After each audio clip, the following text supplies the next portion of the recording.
Recording in progress. Good evening, everybody. I'd like to call to order the meeting of the Superior Town Council and the Superior Metropolitan District Number 1 Board of Directors for Monday, August 21st, 2025. Can we all please rise for the Pledge of Allegiance? Pledge allegiance to the flag of the United States of America and to the republic for which it stands, one nation, under God, indivisible, with liberty and justice for all. Roll call, Shannon. Mayor Mark Lasos. Here. Mayor Pro Tem Jason Serbu. Here. Councilmember Jan Cowish. Here. Councilmember Stephanie Miller. Here. Councilmember Neil Shaw. Here. Councilmember Mike Foster. Here. Councilmember Heather Craycraft. Here. Town Manager Matt Magley. Here. Town Attorney Nicholas Hartman. Here. Up next is item 2C, which is approval of the agenda. Do we have any changes we'd like to make to the agenda? Otherwise, I'll entertain a motion to approve. I will pull 6H and 6I. H and I. Any other changes? All right, I'll entertain a motion to approve the agenda with 6H and I pulled off of consent. So moved. Okay, we've got a motion from Councilmember Craycraft. Second. Second from Mayor Pro Tem Serbu. All those in favor? Passes unanimously. And we are on to our council reports, item 2D. Who'd like to go first? All right, Stephanie. All right. Just a few things of note. There's some upcoming events that I want to make sure everybody's aware of. So the summer market is going to be this Wednesday from 5 to 8 in downtown Superior. For anybody with children, I just read in the newsletter that there's going to be this like bubble sea thing, which looks incredible. So spread the word. That should be really fun. Chili Fest is going to be Saturday, September 6th from 2 to 6, and you can get your tickets now, so I would recommend getting those before they're gone. Taste of Nepal, and this is also for the council. Taste of Nepal is going to be Thursday, September 18th from 5:30 to 8 at the community center. It's themed Love in Thin Air, so there's going to be two people who are actually flying out for it, who were the first people ever to get married at the top of Mount Everest. So they're going to talk about their experience, and it should be really fun. There's going to be an auction, Nepali food. It's really, really fun. So please get your tickets for that. It helps to go to support our Canterbury Sister City organization, and we're helping to build a market out there since their conditions for their market are not super great. Just want to give a huge shout out to Sergeant Solomon for Chat with the Chiefs. Anybody who doesn't go to those, I would highly recommend them. The Chamber helps put those on, and it's just a great way to learn what's going on in the community. Also shout out to all of our first responders for National Night Out. That was really well attended. Just a lot of fun to see all the different facets of our first responders and getting to meet them and talk to them about what they do. So I know it's not easy to put on an event like that, so thank you for doing that for us.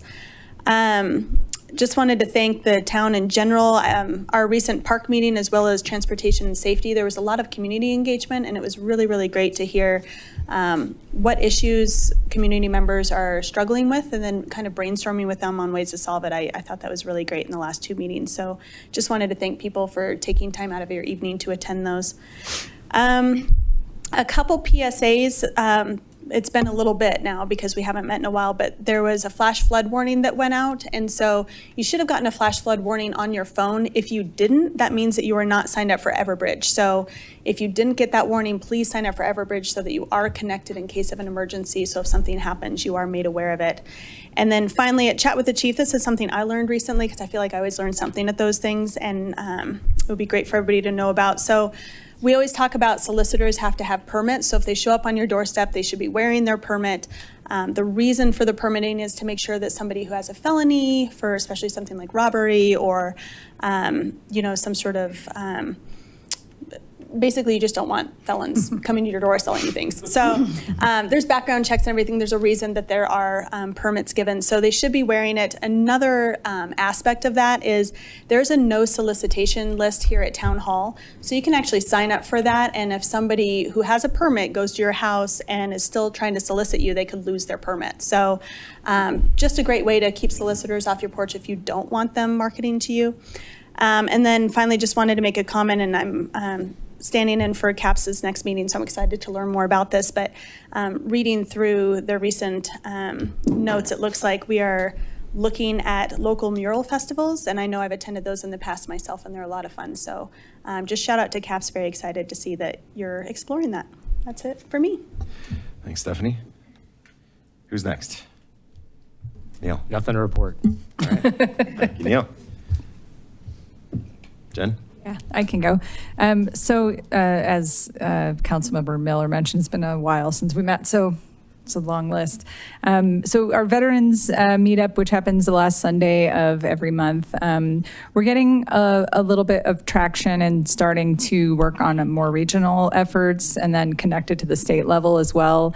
The veteran benefits in Colorado are, in my opinion, as a veteran, lacking for supporting those folks. So Tabor is a big issue that keeps the ceiling on some of those expanded benefits that I think that we could see. But if there ever was a time for that to go away, this might be the time.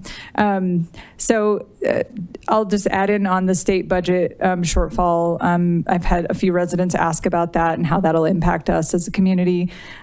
Just know that our staff financially and just how we do business here as a town, they're always tracking those kinds of things. But I did do a little digging and learned that actually 65% of the households in Superior with children under the age of 18 qualify for SNAP, which is a benefit that we believe will be heavily impacted by these state budget cuts. It doesn't mean that they receive it, but they qualify for it. So because of privacy issues, I don't have a way to find out, who actually is receiving those, and I shouldn't be able to learn that information. But I do, paired with Medicaid and SNAP issues, and usually, historically, when there's cuts at the state level, things like transportation, government grants, education get impacted by that. So just know that we're watching and tracking how that will impact our community specifically.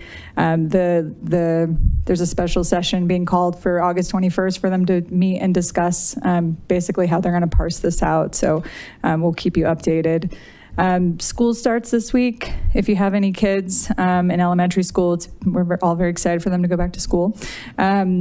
But they are also looking for crossing guards. So if you have 20 minutes in the morning and that's something you're interested in, both elementary schools, I know there's a link on the website if that's something that you'd like to do.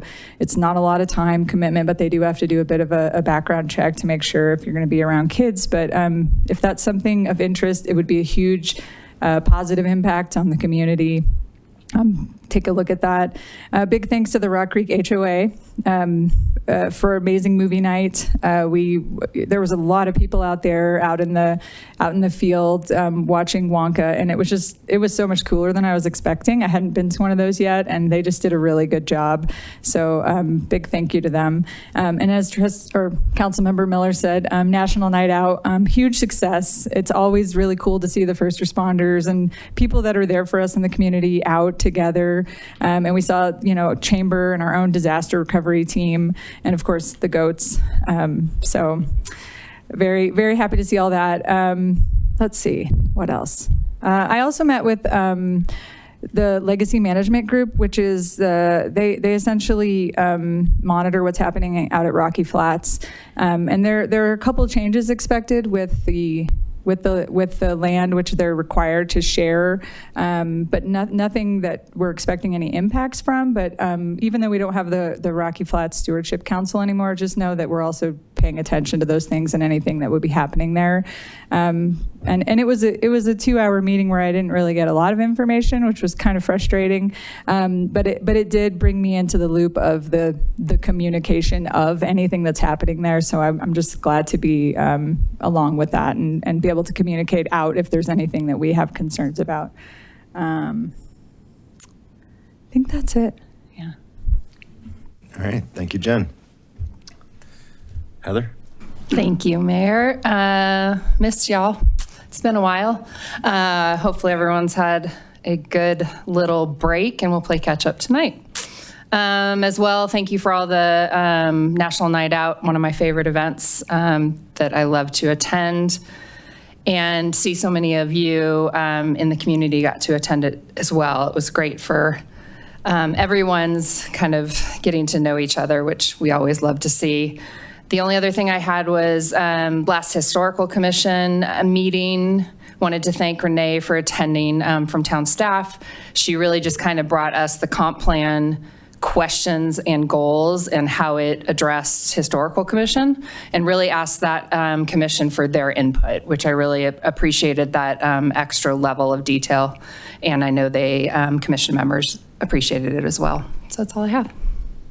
Thanks, Heather. Mike?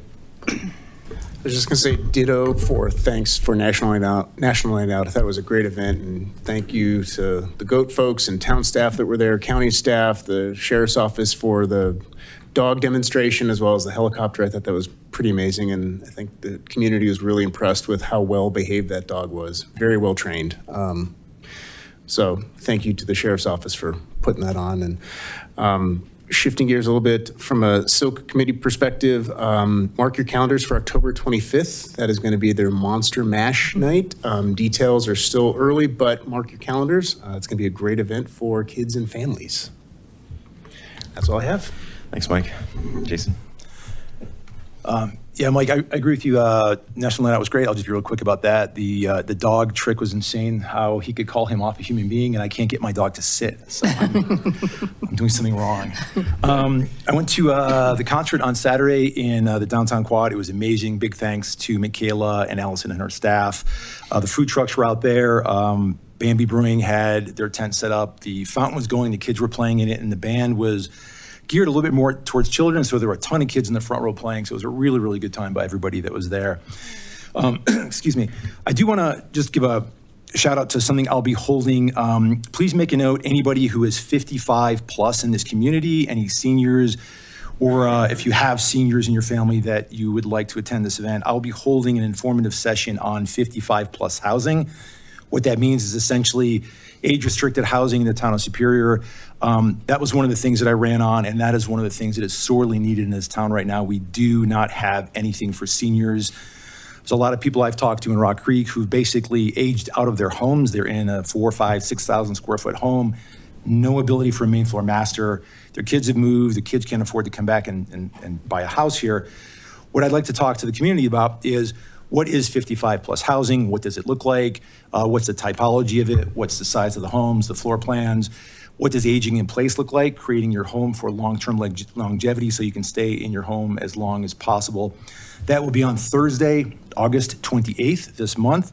It'll be in the community center in the main room from 10 a.m. until whenever you guys get tired of hearing from me. So please show up for that. It's gonna be very, very informative. I'm looking to get this process started. We've got a few pieces of land we can identify that we can move forward and possibly develop to make this an actual success for our town. So Thursday, August 28th, 10 o'clock at the community center. Thank you. Thanks, Jason. Good evening, everyone. Good to see you all. Just a couple announcements. As Trustee Cowish indicated, school is back in session this week, much to the dismay of all the kids here tonight. But in addition to needing crossing guards, this is just a reminder that there's going to be a lot of kids walking on the streets, riding their bikes. Drivers, please be careful. One of the things that we hear at Chat with the Chief with Sergeant Solomon is that traffic laws still apply after you drop your kids off. And that's actually the number one kind of speeding ticket that gets issued, or careless driving ticket that gets issued in town. It's after people drop their kids off. Then they're rushing to work. They're not thinking about the other kids that are on the street. They've dropped their kids off, their kids are safe, and then they're in a rush. Traffic laws still apply, so be careful out there. Make sure that you're sharing the road with all the bikers and the scooters and the walkers, and make sure that we keep our kids safe. One additional announcement, we've got Chili Fest coming up on September 6th, but tomorrow is the deadline. If you're interested in participating in the chili cook-off, the community chili cook-off, tomorrow's the deadline to register for that. So that was something that was really popular years back. It was something that we did away with for a couple of years, and we heard from the community that they really missed that community chili cook-off, and they wanted to have it back. So in order to participate, you can't just show up at Chili Fest with your 5 gallons of chili. You need to register in advance. So this notification is for all of the chili cooks out there. Sign up and let's see who reigns supreme in Superior with our chili. Okay, that's all I've got. Town manager. Thanks, Mayor. I got a quick update on Town 15. I think there was a question at First Fridays. So just an update. We received the appraisal right before I left for vacation. So we have that. We're still working on the financial impacts to vacant properties. Once I have that done, or our staff has that done, I'll get it scheduled for a town council meeting, probably in September. And then the second thing was the sheriff just issued a fire restriction stage 1 for unincorporated Boulder County. I'll send that around to the council, but I'll be talking to staff about that and what we want to do on our end. So just a heads up. All right. That's it. Thanks. Town attorney, Nick Hartman. Nothing here. And our town clerk. All right, we're on to item 2E, which is public comment on our consent agenda, presentations, and non-agenda items.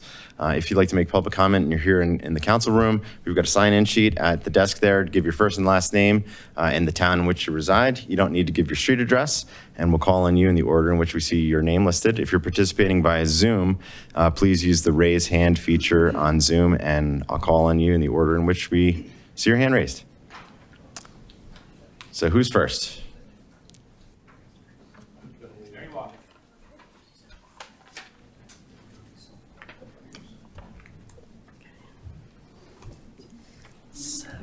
Hi, my name is Mary Walker, and I'm a Superior resident.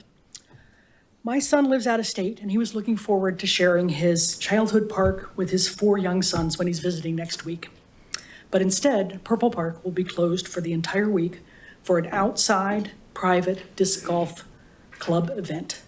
Our whole family is disappointed. But I'm not here for me much. I'm here for all of the residents who, as taxpayers, are being taken advantage of by what seems to be fiscal irresponsibility for the arrangements for this private club. In my 27 years living here in Superior, I've never seen any individual group other than the disc golf clubs being given such extreme preferential treatment. This private outside club is being given all sorts of concessions and perks that are not available to residents and other groups. They're being given the entire Purple Park. Never seen it rented to anybody else, for a full week. They're closing the park to other users and running a private event that is going to be disruptive to wildlife, the landscape, the neighbors, parking, judging from past years, and obviously anyone who is planning to use the park in the way it's usually used. But even more concerning to me is that they are not paying a single cent to the town to use this park. Yep, 0. If the club were paying the standard rates just for the rentable items in Purple Park, the club would pay the town $22,680 to cover 2 pavilions, 2 fields in Purple Park, and the volleyball court for the week.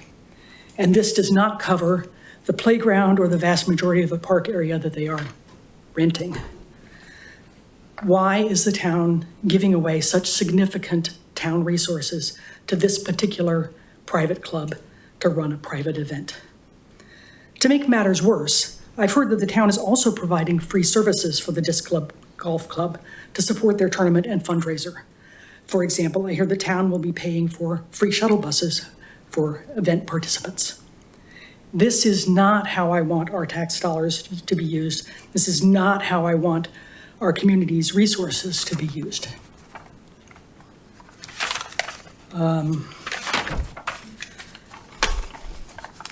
In trying to justify this event in the past, Parks and Rec staff have referred to some survey that I've never seen that apparently indicated that many residents supported the disc golf event.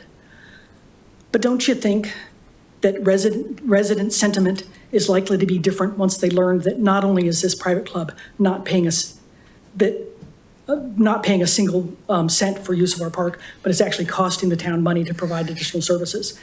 Everyone assumed that we were making a lot of money for an event that was closing down the park for an entire week. Every resident that I've talked to, including ones who have been supportive in past years, is completely opposed to giving away the park like this.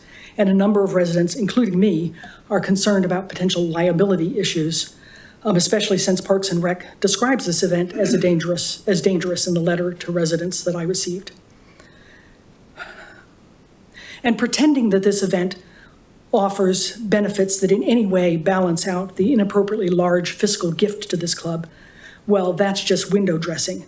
They offer a clinic in disc golf, some free discs, and allow residents on the course in our own park for a couple of specific times when they're also allowing outside public, for free, whatever, outside public use of the course and charging a fee. The clinic in 2021, the last time they held this event, was attended by 8 people. One of them was a Superior resident. And they were a disc club member too. So it wasn't really getting to any new Superior residents in 2021. I don't see any compelling value that begins to justify giving the use of the entire Purple Park to this outside group for a full week. It seems fiscally irresponsible to me. So I'm asking that park rentals throughout the town be limited to the ones that are officially offered, rather than being able to rent the whole park or, whatever that isn't listed on what you can rent, and for a ban on multi-day events that are this disruptive. I'm asking that the town establish a process and oversight for town rentals, and that this process provide fair and consistent treatment for anyone renting the allowable assets in the park, and that the town ceases its extreme preferential treatment for this club and for any other group. I'm asking the town council ensures that going forward, we don't allow inappropriate and fiscally irresponsible rentals, or should I say gifts. Thank you. Thank you for your comments. Rob Munoz?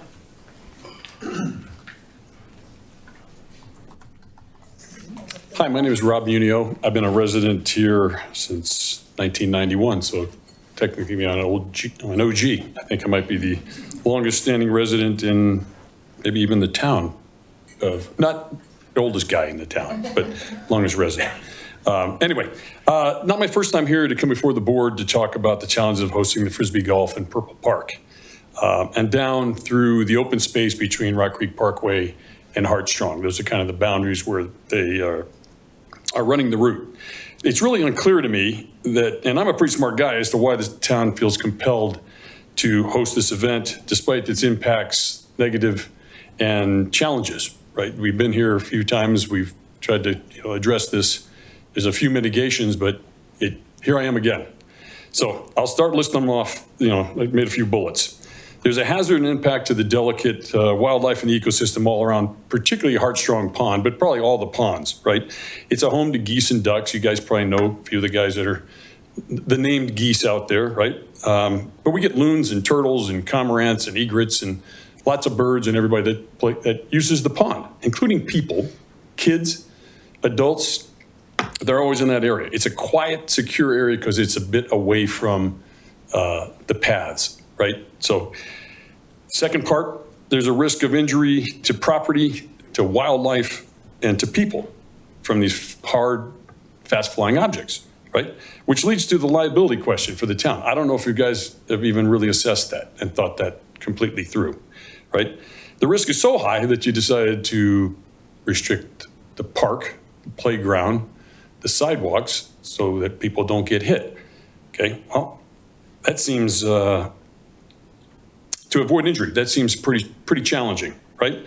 All of which leads to now you're blocking the residents, as Mary mentioned, her kids are coming to town, but blocking residents from using Purple Park and the facilities and the play set and all those things for an outside organization, not for a morning or an afternoon. Picture Easter egg hunt, downhill mile, 4th of July parade. It's a morning, it's an afternoon, maybe a day. No, we're not talking one day. We're talking Friday, Saturday, and Sunday for the hard part of the event, and they got Monday, Tuesday, Wednesday, Thursday for their setup in their clinics. So we're locked out for 7 days, okay? Until 8 o'clock at night. I'll mention that too, right? And all this is provided to the group at zero fees. And no, I didn't consort with Mary on the exact wording, but yep, you heard me right, 0. So they pay nothing for this. And they get the park, and they get all the areas that no one else can ever really rent. You can't rent the open space. You can rent the gazebo and the buildings and that stuff, right? And they should have paid for that. And the golf group is actually generating money from this. They're going to host some of these clinics to make money. Well, you don't do that for anyone else. In fact, there were people that were trying to do their little stand-up boot camps and stuff like that in the park, and they were banned. We stopped that. You don't let people use our open space to make money. So I'm not clear how any of this actually follows any sort of your policy, right? And it's not that the town is spending money. As Mary mentioned, there's things they're spending, but in particular, I think traffic and parking was one of the things that's always come up with this. So now you decided to shuttle bus them. But we're paying for shuttle buses. They park somewhere else, you're going to shuttle bus. Okay? That doesn't make any sense to me. You have the encroachment on the homeowners' backyards that are directly adjacent to, and there's a lack of any kind of buffer along this proposed route. I'm particularly impacted. I'll stand up. My house is right along the line. In fact, my house is right along the narrowest part of this thing because I back up to that particular pond and it's maybe 15 yards. And you're going to jam this entire event in 15 yards of grass and trees. Okay? Well, that's a risk to property. It's a risk to residents in the area, right? So it's an encroachment on that. There's no buffer for it. And I'll say this, the park is actually called a passive park. And you guys can look that up. So in fact, there's evidence in the literature, including a town study that happened prior to 2017 that concluded disc golf does not belong in a settled passive park or so close to residential property lines. It's not an appropriate use of the park. So we have a Frisbee golf course already, if you're compelled to have Frisbee golf. It's called Autry, it's over by the Autry Park. Yeah, all right, not very cool. Okay, well, Purple Park is beautiful, but it's not a Frisbee golf course, right? That's not an appropriate use of it. And lastly, I hear about the survey. Well, I never saw the survey, and no one ever, and given the fact that we've been here a few times, ever talked to the people along the proposed route. So, and inherently surveys are generally unreliable because people, if you lived on Clayton Circle or El Dorado or whatever, and somebody said, hey, we're going to play Frisbee golf and the thing or whatever, they'd probably say yes, not thinking twice. Because the truth is, and I'll say this on record, nobody really cares. Nobody really cares about Frisbee golf. You're going to get a few people that are going to come out for this. Sorry to say that, but that's probably true. But if you had told all the residents that you were going to have hazards of getting hit, we're going to lock down the park for 7 days, it's going to be right on your back fence of your friends and neighbors, it's going to disturb the wildlife, all of which you're going to get zero money for, and in fact, we're going to spend money, I can guarantee you your survey results would have been different. So thanks for your time. Hope you take it into consideration. Thank you for your comments. Jamie Dixon.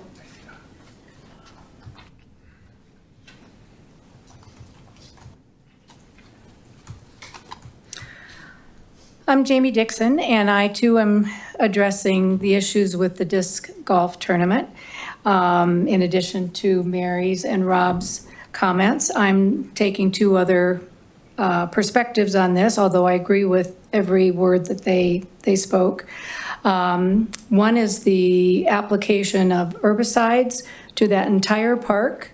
It was ordered by Matt Rarick to make the park prettier for this event. So last Monday, Vargas was observed spraying a chemical on the shoreline of the volleyball pond. I learned that they said it was the spray 2,4-D herbicide vessel.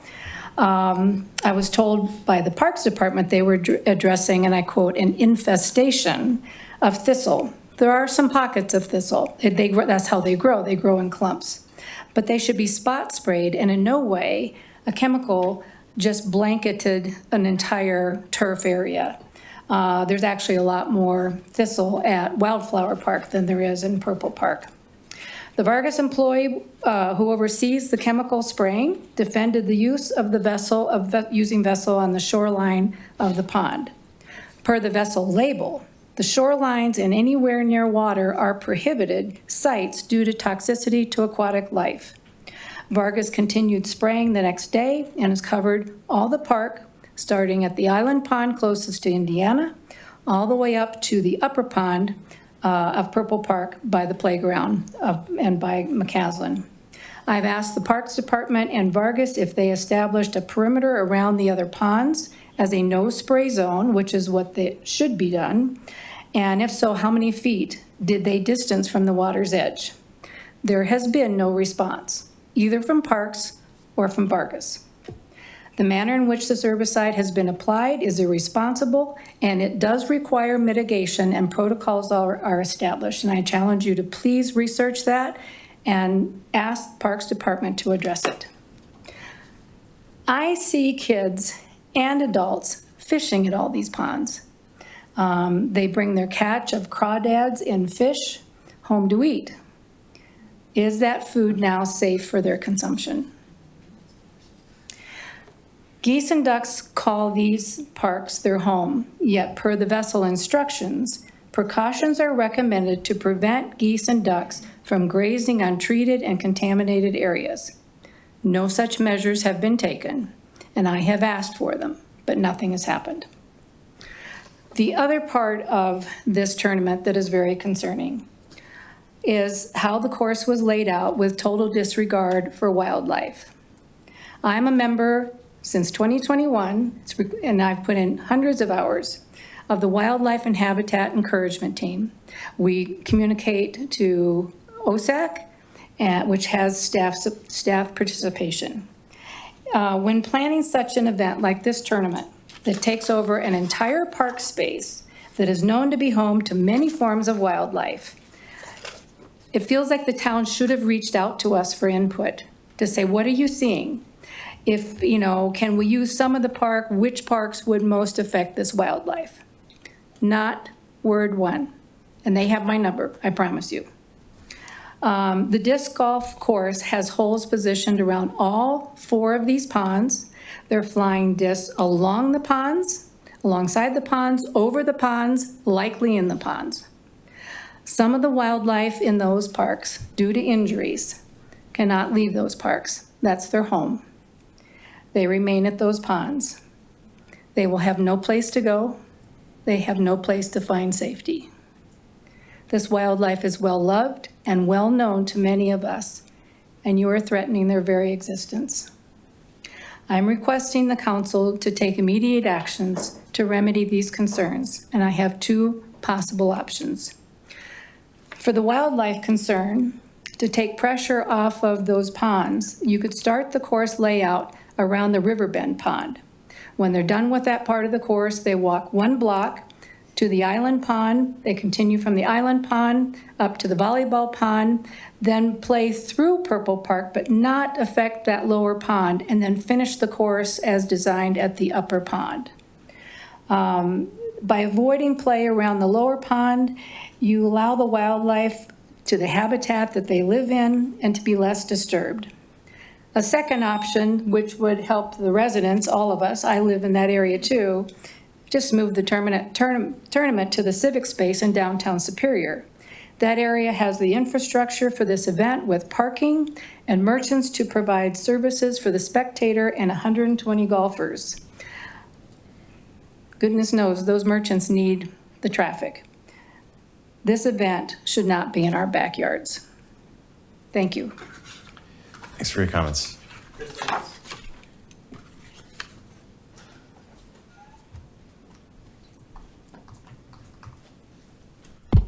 Hello. Hi, I'm Chris Lasis. I live in Superior. For the almost 9 years that my husband has been on the town board, this is my very first meeting attending. In full transparency, I'm just here because my boys are applying to the Superior Youth Leadership Council tonight. But I thought while I was here, I would take a moment and just express my gratitude for all you guys being serving our community on the town board.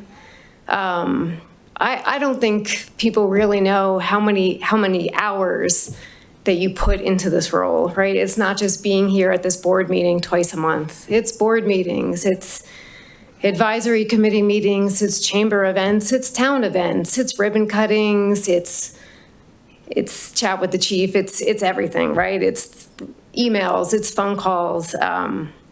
My favorite is the random Costco and Safeway impromptu meetings that my husband seems to have while we're trying to grocery shop, and the rest of us, we just walk away. So it's not worth it. But it's so much time and people don't realize that. So I wanted to say thank you. You guys know how much I appreciate you. Thank you to the town clerk as well, and Matt and Nick, and well, that's it.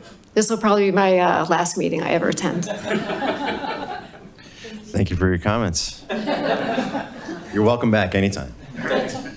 Steve Thomas.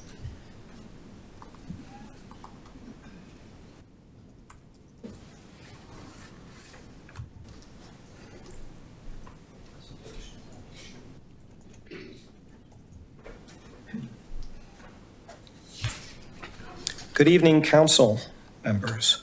My name is Steve Thomas, and I've been proud to call Superior home for 24 years. I first moved here in 2001, and like so many of our neighbors, I stayed because I love this community. Its people, its open spaces, and the quality of life it offers. But that quality of life is now being threatened. The problem? For years, aircraft noise from Rocky Mountain Metropolitan Airport, RMMA, was manageable. Even living just 7,000 feet from the runway, my family and I could enjoy our backyard without constant interruptions. That changed around 2017, when training flights increased dramatically. By 2019, low-flying single-engine planes were passing over my house every 50 to 60 seconds during certain conditions, making normal outdoor life nearly impossible. In 2020, we sold that home and spent an additional $400,000 to move to Rogers Farm. I spent a day scouting the area before we made the decision to buy. And at that time, the aircraft activity overhead was minimal. I thought we had escaped the problem. For several years, we did. What changed? This year, due to FAA staffing shortages, air traffic controllers began directing most single-engine aircraft to leave RMMA airspace within a 5-mile radius, sending them directly over downtown Superior, Original Town, and many residential areas on their way to other airports for training. Now, aircraft pass over nearly the entire length of our town, from the southeast to the northwest, sometimes just 30 to 40 seconds apart. I encourage you to look at Exhibit A on the third page, and you'll see using Flight Radar 24, which is a free app that you can use, you'll see a lead aircraft followed by 2 other aircraft following the exact same route north, but over downtown. So very close to this building here, and certainly close to my home. My home's represented as that blue dot right there.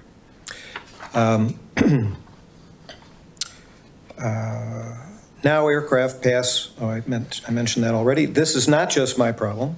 It is affecting the majority of the residents. The current approach is blocking solutions. I understand the town filed a lawsuit against RMMA and the FAA, and I understand why. Residents want action, but the recent court ruling was not favorable, and the decision to appeal has created a serious unintended consequence. The FAA and other parties are no longer talking to the town. Without communication, there is no chance to negotiate new flight paths or implement practical solutions. We do have a safer, quieter alternative. There is proof that alternate routes can work. On poor visibility days, air traffic controllers direct departing aircraft due north over commercial and open space areas, actually entirely outside of Superior, crossing Walmart, Flatiron Crossing Mall, Louisville open space, avoiding most residential neighborhoods. Take a look, if you would, at Exhibit B, and that shows that flight path that extends from Walmart north over.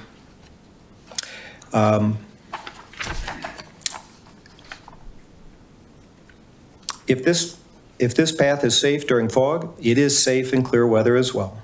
There are multiple similar options that would dramatically reduce noise for our residents, but we cannot even discuss them with the FAA while in active litigation. Why action is urgent. Every day we wait, the situation worsens. Every day without negotiation is another day residents endure unnecessary disruption, and every day of delay risks losing community trust that this board is acting in their best interest. My request to you, I urge you to drop the lawsuit appeal, to remove the barrier to FAA negotiations, re-engage with the FAA to discuss alternate flight paths, make aircraft noise reduction a top priority for this community. And I know you've worked very hard on this issue, but it definitely is impacting health, property values, and livability, and continues to be. This problem is solvable, but it cannot be solved in court. It can only be solved at the table, in direct conversation with the decision makers. Let's choose action over delay. Let's protect the community we all care about. And thank you for your time and your service to Superior. Thank you for your comments. David Giltner.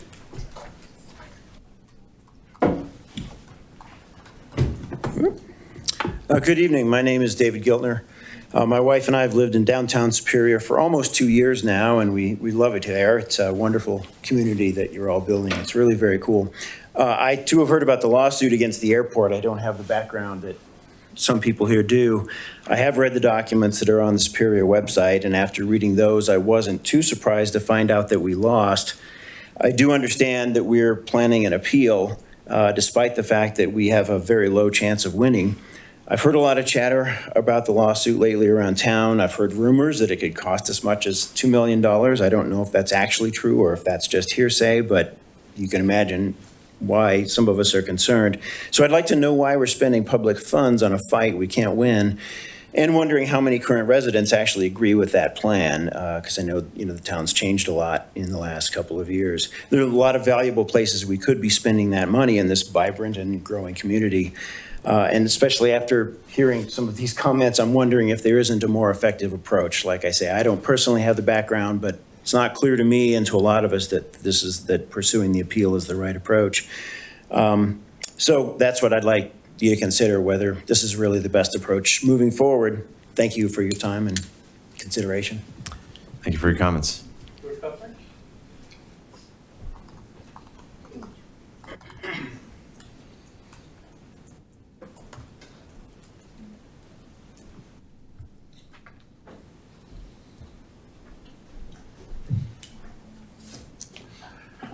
I'm George Kuffner, Superior. At our last meeting, I come down here and I ask all you people and staff to let me know why we redug 1/4 mile of water line. I presumed leaks.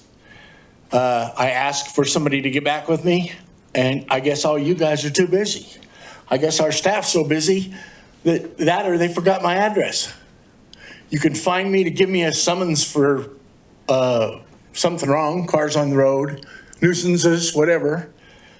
But you can't remember my name or number, and I come up here and ask questions, and I get no answers. So I might as well be talking to the corner. It just bounces off. So anyway, at our last meeting, I asked all that, and I presumed that one of you people would tell staff to let me know what was going on. So nothing happened.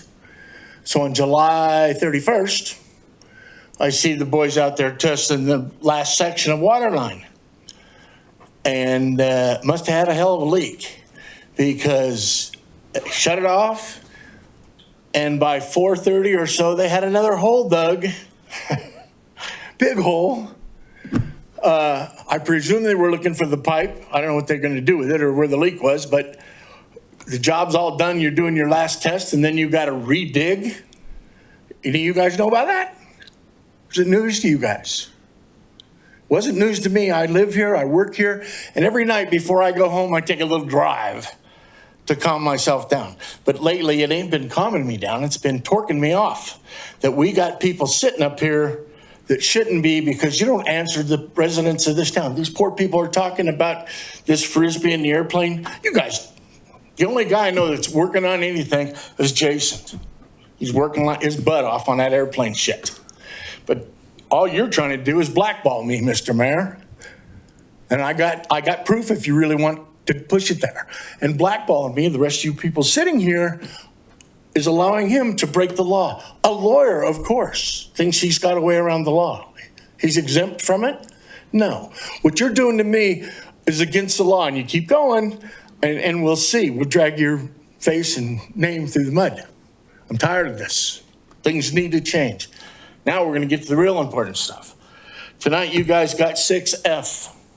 There's an extra $250,000 in there in over. So if something's in the way, we need you to sign this overage so that we can continue going. Oh, but it's not 250,000. We saved 100,000 over here. So we're just going to put it here, but we still give it to the contractor. So that's the same as an extra, not trade money. That money should have went back and took 100,000 off the contract, this $1 million stuff. Why are you guys allowing a public works director that absolutely don't know much because he just spent another $250,000 on $1 million contract? And all you guys can do is sit up there and look up, I don't know what we're gonna. It's time to remove him and find somebody that is qualified. And if Matt can't find somebody that's qualified, find somebody that's qualified for Matt. This just spending money is getting old. And I don't know about you guys, but $250,000 is a lot of money. And I do want some kind of response. I don't care if it's from staff. I don't care if it's from the black ball man. I don't care who it's from, but I want a response for my questions. It's just not me to come down here and talk and you guys, oh, well, he'll go away, or piss on him. He's just a resident. No, do your job. I don't know if all you are capable or you're too busy, but if you're too busy, resign. But I expect some answers, and this $250,000 is bullshit. That is a lot of money on $1 million contract. Yeah, well, this was in the way, or no, you should have potholed it before. It should have been in the bid packet. We should have had no surprises like this. I don't know if you guys don't think that's a surprise, because I guess you guys don't have to pay taxes, but the rest of us are. So come on, put your head out of the sand and put a stop to this. If we've got a inspector that don't know what he's doing, inspector of the year, eight years in a row, and we're having this kind of trouble after he's inspected this work, something's got to be done, folks. We might as well hire your boys and teach them how to be inspectors. We'd have them get a better job. Couldn't get any worse. Any further comments? Anthony Harrigan.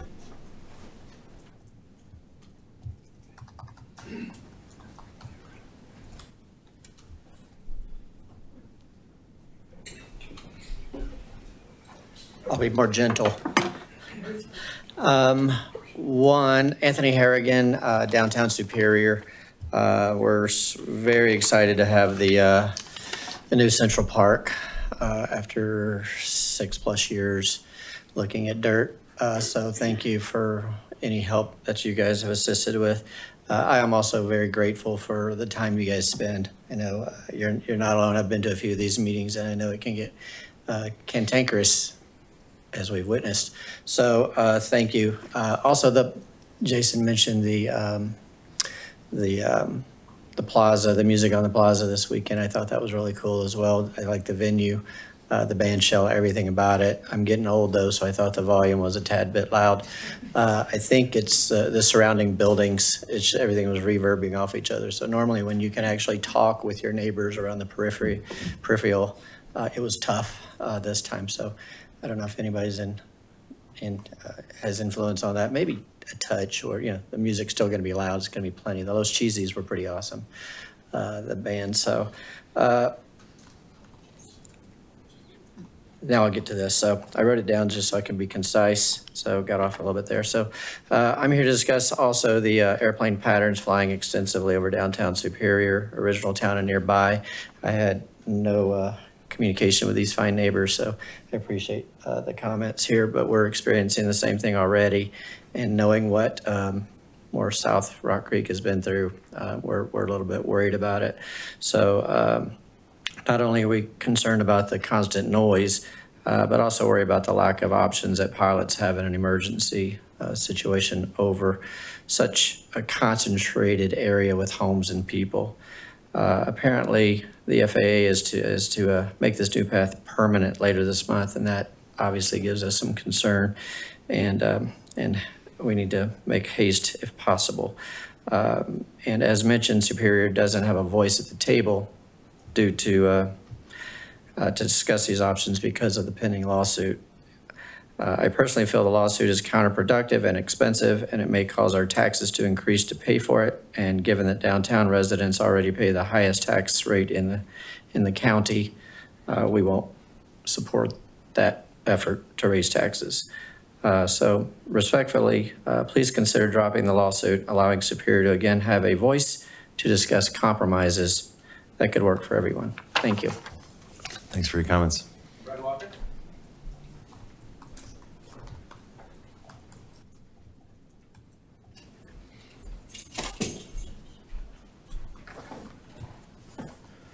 Brad Walker, Town of Superior. Good evening, everyone. I don't have any prepared comments tonight. Unfortunately, I didn't have time to put them together, and I really don't like giving comments that are unprepared, so I'll try to keep my time short. Obviously, let me start by saying the number 449. It's an important number. I want everyone in the audience, all the citizens that are here that are voiced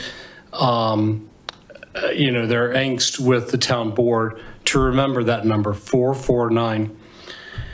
Obviously, I was going to talk about several things, but I'll just keep it primarily to the airport tonight. I've talked about leadership in the past, and I think that you're starting to see some of the frustration from the community that at the end of the day, it's going to take a political solution to solve this problem. And unfortunately, you don't have a seat at the table. No one will talk to you because of this lawsuit and the way that the town has handled this airport issue. I know that some people like to say, well, if the airport was a better neighbor, my response to that is it's not the airport's position to be a good neighbor. It's the airport's position to follow the rules and the laws. And for you as political elected officials to navigate through those rules and laws to find a solution that will bring some comfort to the citizens of the community. Because as we can tell, everyone's getting really upset again, and your options are pretty much exhausted at this point. Having said that, I mentioned the number 449.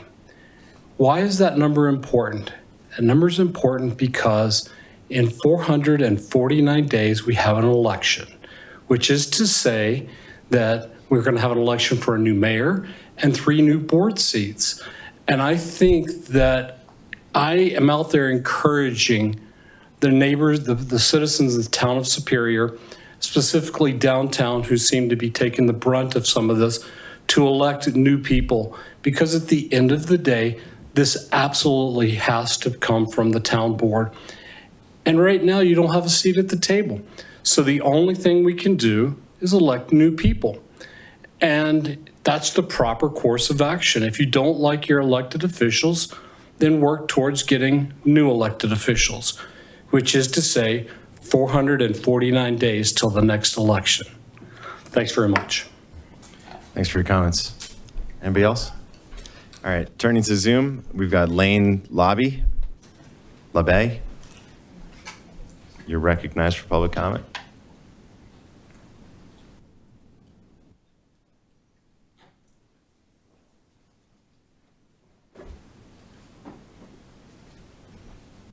Yes, hello?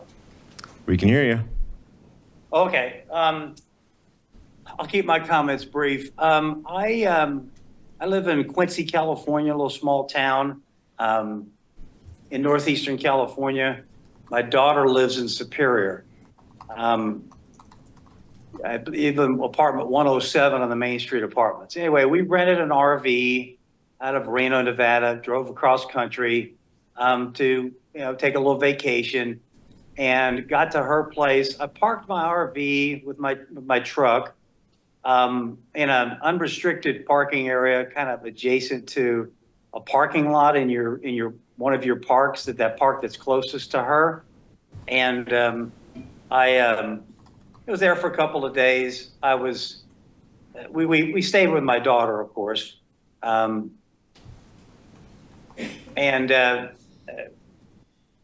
we are having a little trouble with this. You can hear me. Anyway, we were there for a few days, stayed, like I said, stayed in her apartment, parked the RV over there. Somebody from Parks and Rec came by and said, hey, how long are you going to be there? Very nice. Said, you know, we're leaving Thursday morning. She said, oh, I was just wondering because we're having a farmer's market. Okay, that's fine. I said, we'll be out of here Thursday morning. She's like, okay, that's fine. A couple of days later, the day before we were to leave, sheriff stops by. We're harassed by the sheriff. He's asking us all kinds of questions. I explained to him that we weren't living in the RV, that we were staying with my daughter in her apartment. In the following morning, as we're preparing to leave, two other deputies stop by and write us a ticket. So I'm like, okay, fine, I'll deal with it. We had to leave. So I had a rented RV, so I had to get back home. We went back home, finished our vacation. I look at the ticket. I have to appear. And I called the clerk and I said, do you have a way for me to call into the court or Zoom? She's like, no, there's no way to do that. We only meet, the court only meets once a month. And I'm like, well, I would like to contest this. I should not have to forfeit my due process. She's like, well, you either appear or you plead. And that's what I was left with. And I wanted to bring this to your attention because I think it's a concern. Here we are trying to visit my daughter. We're on vacation. We're parked in an unrestricted area. The day after we left, my daughter took a photograph of another RV parked in the same exact spot that we were parked in.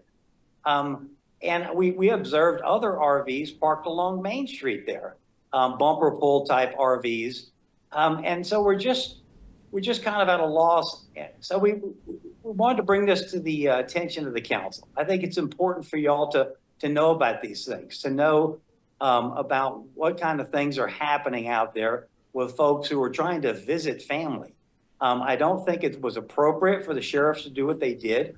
And I certainly don't think it's appropriate that we are not allowed, we have to forfeit our due process. So, again, that's what happened to us. We're not very thrilled about it. My daughter certainly is embarrassed about it. I've read your camping ordinance. It's vague. It talks about you're perfectly fine to take a nap in your RV, but you can't be living out of your RV. I'm not even sure what that means. We're simply there. We parked the RV to store it there. There were no restrictions to that parking area, and we visited our daughter for 4 days.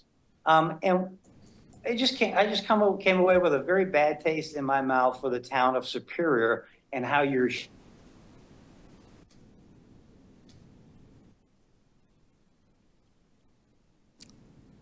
Lane, are you there?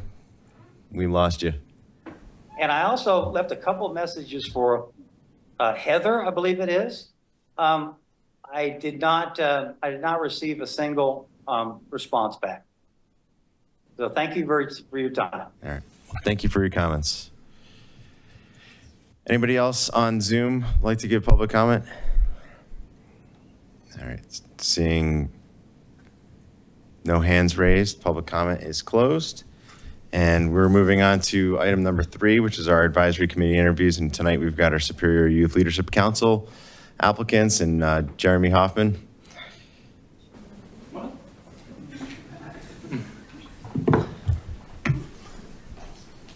Howdy, everybody. My name is Jeremy Hoffman. I am the lead staff liaison for the Superior Youth Leadership Council. And behind me here, y'all can come over here. You don't even line up like that. Are our new potential candidates for some vacancies that are opening up on our council. I present to you. When you say your name, go ahead and raise your hand. All that kind of fun stuff. I have Ryan, and if I butcher your name, I'm so sorry. Ryan Alanis, right? Alanis. Thank you. And then I have Dylan Lasis. And then I also have Jackson Lasis. Awesome. I have Millie Sopti. Sopti, right? Yeah. And then I also have Megan Lau, right? Yeah. Leo. Oh, I'll work on it, I promise. They all attended our interview this past meeting last Wednesday.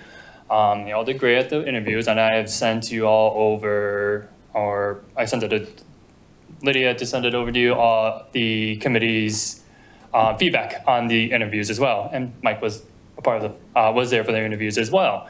But the council here is going to ask you a couple questions. Feel free to come up and ask, or answer them rather. And we'll just meet outside after we're all done here, okay? Awesome. Who do you want to start with? All right, well, I'll just say welcome. Thank you all for coming to Town Hall here and for volunteering to serve your community. If you can all just come up to the podium, introduce yourselves, tell us where you go to school, what grade you're going into, and just briefly why you're interested in serving on Silk. So. I'll start. All right. Good afternoon, Council. I'm Ryan Alanis. I'm a sophomore at Monarch High School. I'm interested in serving the Superior Youth Leadership Council because I want to actively contribute to our community, represent the perspectives of youth, and develop my leadership skills through service. I believe that I can be a valuable member of SYLC because I'm responsible, collaborative, and committed to following through on projects. I've been on a lot of teams throughout my life, even though I'm just a sophomore. Swimming, football, and employment teams. I was on the Superior Youth Stewards doing physical work this past summer for the town in order to improve our parks and trails. And thank you for considering me for this opportunity to serve and help make a difference in our community. All right, thank you. Hi, my name is Millie Soapsy. I'm in 10th grade and I attend Peak to Peak High School. I swim and I also do tennis and I like to play volleyball for fun. I would like to be part of Superior Youth Leadership Council because I believe in amplifying the youth's voice and also making sure everybody comes together and makes a positive difference in our community. In 2021, I lost my house to the Marshall fires, and that was really devastating for me. But when I went out into my community, I saw how much they were sacrificing their own belongings to like support my family and others. And I want to be able to support my family or support other families in the same way they supported us. So I would like to do that through Silk. I would also like to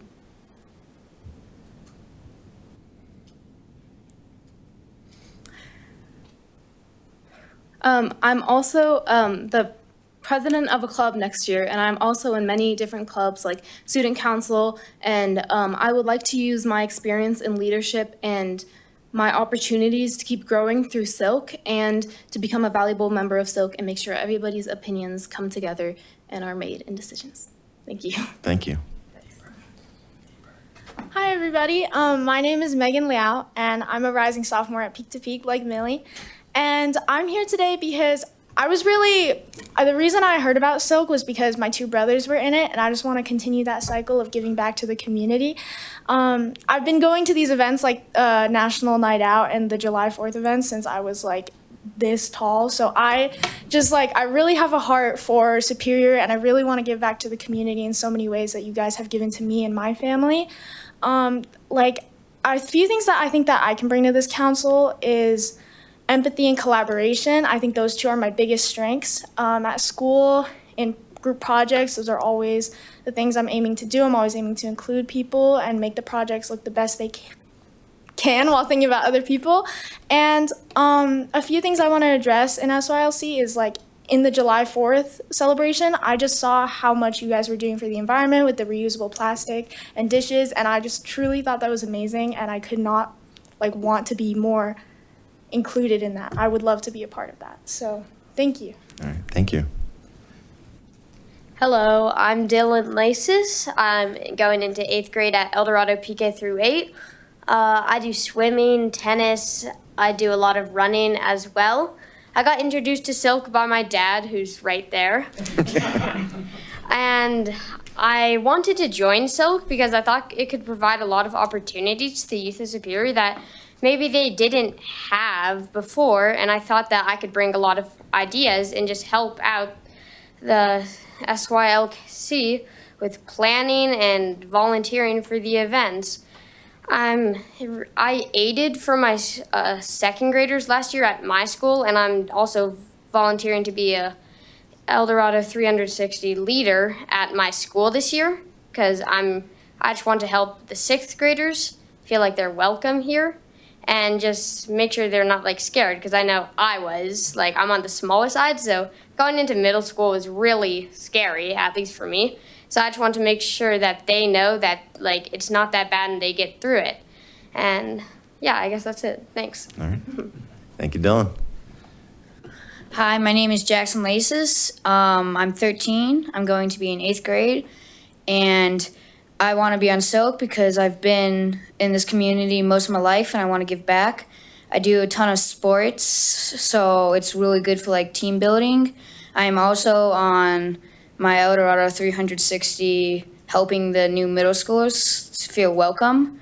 And I thought it could also help do Silk. So I'm pretty excited to do this. Thank you. Great.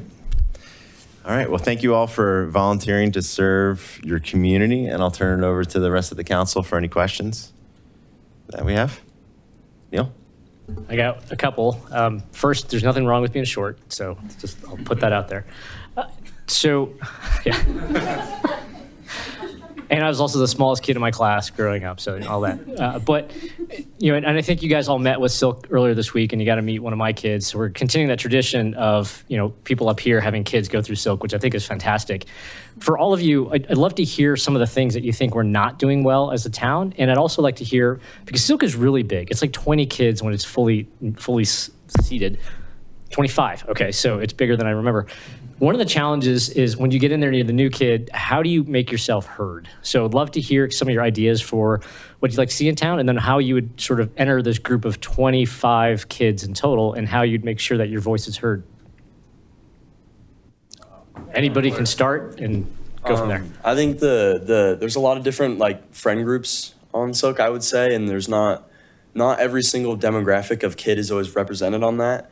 And I know because I don't really have any friends on Silk, or I don't really know anybody on that. And I think having a new perspective from a different group of kids, from a different demographic, as I said, would be really refreshing, and it would add new ideas. And I think that would get my voice heard to represent a different group. And I think that's what I wanted to comment on.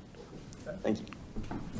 Hi. I think one thing we could do as a council is maybe make more events based on like the youth and make sure like they're heard. I know we have like a tent at some events, like the Chili Fest, but I think maybe like having them be more involved and have maybe not just volunteering, but like communicating more with the public would be nice. And then to make sure my voice is heard, I want to have like everybody's voice is heard to like, so being able to like gather everybody's opinions and making sure they're put into big decisions is important. Thank you. Something that I think the council could do better, it's a little hard, but I think as a youth, I would really appreciate to have more of that like third place to go to as like me and all my friends, especially as like an immigrant family. It's a little difficult because there's not always space in my house to be able to invite people over. It's more just, hey, I'm so sorry, you can't come over today. So it'd be really awesome if there were more areas like that for the youth in Superior. And I think that's a reason why I want my voice to be on the council. And to try and get my voice out there, I think a couple things that I do are just to smile and be really friendly to everybody and hope that, you know, they return the favor. So. I think, like, when I've talked to my friends, like, if you've heard of Silk, like, most of them don't know what it is. And I think that possibly a little more, like, advertising in a way could, like, do a lot of good. Because if I asked some of my friends, they would not know what it is. Like, I've brung it up to a lot of them. And, like, I know we have tents at, like, Chili Fest and July 4th. But possibly having something that stands out a little more might help, like, draw new people into the committee. I think a way that I can make my like self like stand out or make my opinions heard is like being creative and saying things that no one else has thought of. And I cannot think right now of anything that's wrong with the council. Wow. I appreciate all those answers, and I actually wish we'd started the evening with you guys because this has been like the highlight of the day so far. Thank you. Jason. just really quickly, 15 years from now, and I know that's double your life right now, what do you guys want to be doing? What's your ideal career? You need to say it at the lectern. 15 years from now, my dream is to have published a research paper on autoimmune disease and be a biomedical engineer. It's my dream. Wow. I did not think of that when I was that age. 15 years from now, I want to be a doctor in pediatrics because I love working with kids. 15 years from now, I think I want to be an entrepreneur and start my own business. And it's a difficult question, but thank you. 15 years from now, I just hope that right now I want to be a software engineer, but I hope to just go to college and just get a job that I enjoy and just see where the road takes me. I don't really have much ideas right now. 15 years from now, I'm hoping to be in something like involving in code, like maybe like a video game designer or a software engineer. Wow. Well, the correct answer was architect, but that's you're obviously way too smart for that. Fantastic. Really, really good answers, guys. Thank you. Any additional questions from the rest of council? All right. Well, we really appreciate everybody stepping up to serve the community. We're going to be taking action on these appointments at a future meeting. But my advice to all of you in participating on Silk is don't be a passive member, be active. It's always intimidating when you join a new group and you don't know people, and it's easy to just sit there and be quiet and not participate. And you won't get out of Silk that much if you are just, a quiet wallflower. You want to sit there, speak up, ask questions. Don't be afraid of sounding stupid.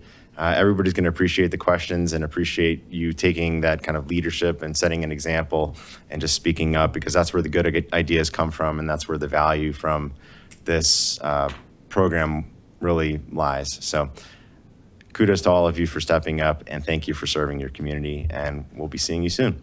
Thank you. Thank you. Want me outside? All right. We are on to our next agenda item, which is our presentation section, and we've got a update on the comprehensive plan. Renee's going to quickly introduce this item for us. Good evening, Mayor and council members. That's a hard ticket to follow. That was awesome. This evening, we have an update on the comprehensive plan. Nora Bland from Cushing Terrell is going to give you an update. I will bring up the presentation. That's not it. Oh. Let's see. All the way. Here we go. First, just going to go through kind of what we've done, where we're at now, and then the purpose of this evening is to provide an update on what's next and get some feedback from you, because the Planning Commission has asked for some additional community engagement. We have upcoming community engagement, which Nora will discuss, but they are looking for some additional community engagement. And so the question to you this evening is, based on the presentation, where we're at, where we expect to go, what are your ideas for future community engagement to get us to the final plan? Nora? Welcome. Thank you. Thank you for having me. I'm gonna put this into sport mode here. Oh. Wow, this is hard to see. Is there a view? Oh. I think you might be able to just tap if you go. Yeah. Oh, okay. Yeah, we'll just use that. Great. Yes, thank you for having me tonight. We're excited to share what we've been up to and some of the things that we've heard from the community. And then, yes, communicate the directive that we've gotten from Planning Commission and get some feedback from you all. So that's essentially the agenda. I am going to be moving through these slides a little bit quicker. That's been communicated to me that we need to get through this a little bit quicker, but I'm also very happy to revisit any slides if needed. So we are at the end of our phase 3 here, and we're writing the draft plan. And our next phase of outreach is going to start up here probably in October, and then looking to have a final comprehensive plan, the adoption process in the winter. So where we are right now, we've obviously had the Shape Superior webpage up for a while. We did advertising for the online survey at Chili Fest and Fall Festival. And then our first open house was back in May. We did an online option for that for folks who couldn't make it in person. We are doing updates to you all. And last week with Planning Commission, we did our speaker series, which I'll get into in a little bit. And then next steps for engagement, I'll get into closer to the end. So kind of the purpose of the speaker series was to bring together a panel of folks with different perspectives for a well-rounded discussion, educate the community on some of the more complex topics that we're addressing in this comprehensive plan, but then also allow community members to ask some of these subject matter experts questions about the topics that are related to the comprehensive plan. So one of our speaker series events was on cultural intelligence. So we had Bill De La Cruz and Gretchen Armijo. Some of the key takeaways here were it's important to have physical spaces in your community, to have social gathering places where people can naturally and feel comfortable to connect. And then working with populations that are not part of the demographic majority requires different approaches and will be needed to gather those more diverse voices. And then success with gathering public participation can be found in meeting people where they are, engaging them in places that don't require them to go out of their way or out of their normal schedule. For economic development, we had Marilee Utter, Renee Alanis, and then Ellen Robertson. And some of the takeaways there were there's some really exciting opportunities in the future with the Sundance Film Festival, and might help put Superior more on the map. Retail is a really hard real estate to realize, and the most successful formula is to mix the local and the national retailers. And then different jobs are kind of a desire of the community to strengthen Superior's economic development lens. For housing, we had Randy Rhodes, David Sinke, and Robin Murda. Takeaways here: building community can become challenging when people live in different places than they work. Missing middle housing can take a variety of shapes and styles and financing mechanisms. And then no real consistent studies have shown that affordable housing negatively affects property values. Generally, the impact is neutral or has positive outcomes. And then for transportation, traffic is primarily influenced by residential and commercial land use and the demands at various times of day and of the week. Creating a mix of uses that allows people to travel shorter distance to destinations, combined with transportation alternatives, such as biking and walking and transit between uses, can help reduce congestion. And then often parking requirements are outdated and the regulations require developers to build more spaces than potentially necessary. Going into the feedback that we heard from the open house. So again, we had the open house event in person at the community center, and then we did an online survey afterwards, left that open for a few weeks for folks who couldn't attend. We had about at least 60 attendants at the open house, tons of comments.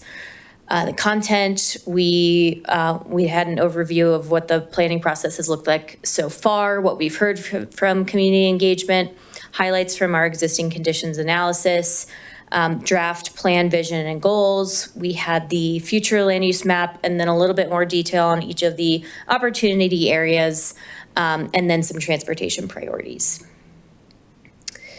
The kind of highlights of key takeaways from the open house. People would like to see existing housing and office space filled before new construction and development. Downtown Superior becoming more complete with, again, leasing those spaces. And then vertically integrated mixed-use development, including, potentially the introduction of housing at Superior Marketplace. And we're open to the introduction of housing there. Attendees also supported mixed uses that provide residents with convenient dining and shopping options, support for affordable housing in locations that make sense, supported by transportation options and access to retail and services, and then interest in maintaining open space, parks, and recreation throughout the town. This is kind of a further breakdown of each individual question that we asked on the online survey. People liked the vision statement and liked to strive to be more inclusive and welcoming to diversity. For the values, support the emphasis on attracting more businesses, and then sharing concerns about impacts of growth and congestion. For the community chapter goals, people wanted the goals to be a little bit more clear, measurable, and attainable, which is tough because I think in the future we can be a little bit better about defining what a goal is, what a strategy is, and what an action is. And as those goals are more larger, higher level, aspirational, that can be something that we can incorporate in our future engagement. And then more transparency and communication on how our decisions are made and align with community opinions. For the land use chapter goals, concerns with goals for new development and current home vacancies and unoccupied commercial spaces, maintaining open space, parks, and recreation, and then better balance of land uses that support existing residents, such as public and community spaces. For housing, caution for developing more housing without acknowledging growing impact of overall quality of life. And then affordable housing needs to be planned in central locations, again, near transit. For sustainability, continuing to strive to be as environmentally responsible as long as it's economically feasible for the town. And then concerns about impacts on water and open space, and then necessitating buy-in from HOAs for water saving goals. Utilities and infrastructure goals, these goals are what keep Superior an attractive community, and then exploring cleaner water sources and improved electricity and gas programs. For economic development, the goals have a positive vision for supporting local businesses and strengthening the town's overall financial stability. And then focus should be on, again, filling vacant spaces in existing commercial areas and attracting the right businesses to downtown. Parks, recreation, open space chapter goals. Again, we've heard this time and time again that the Parks and Open Space Network is one of the strongest assets that the town has to offer for residents. And then there was a positive feeling that the goals reflect the reasons why people moved to Superior. And then programming and opportunities for young families, teens, and seniors, and creating inclusive spaces. For transportation goals, concern about increased traffic and congestion, might be a mismatch between the infrastructure capacity and current pace of growth, and then supporting multimodal transportation options. So now we're switching over to the highlighted opportunity areas. So for the 76th Street and Guardian property, strong preference for housing, and then open space, trails, and parks, and then preference for no development falling behind that. For Discovery Office Park, preference for no development was highest, but closely followed by office, commercial, and then housing at the lowest end there. Superior Marketplace, preference for housing was highest, but closely followed by stores, retail, and commercial, and then again, growth and development concerns. Original Town, the property's just north of here. Preference for housing at a third, and then growth and development concerns second, followed by stores or retail and commercial.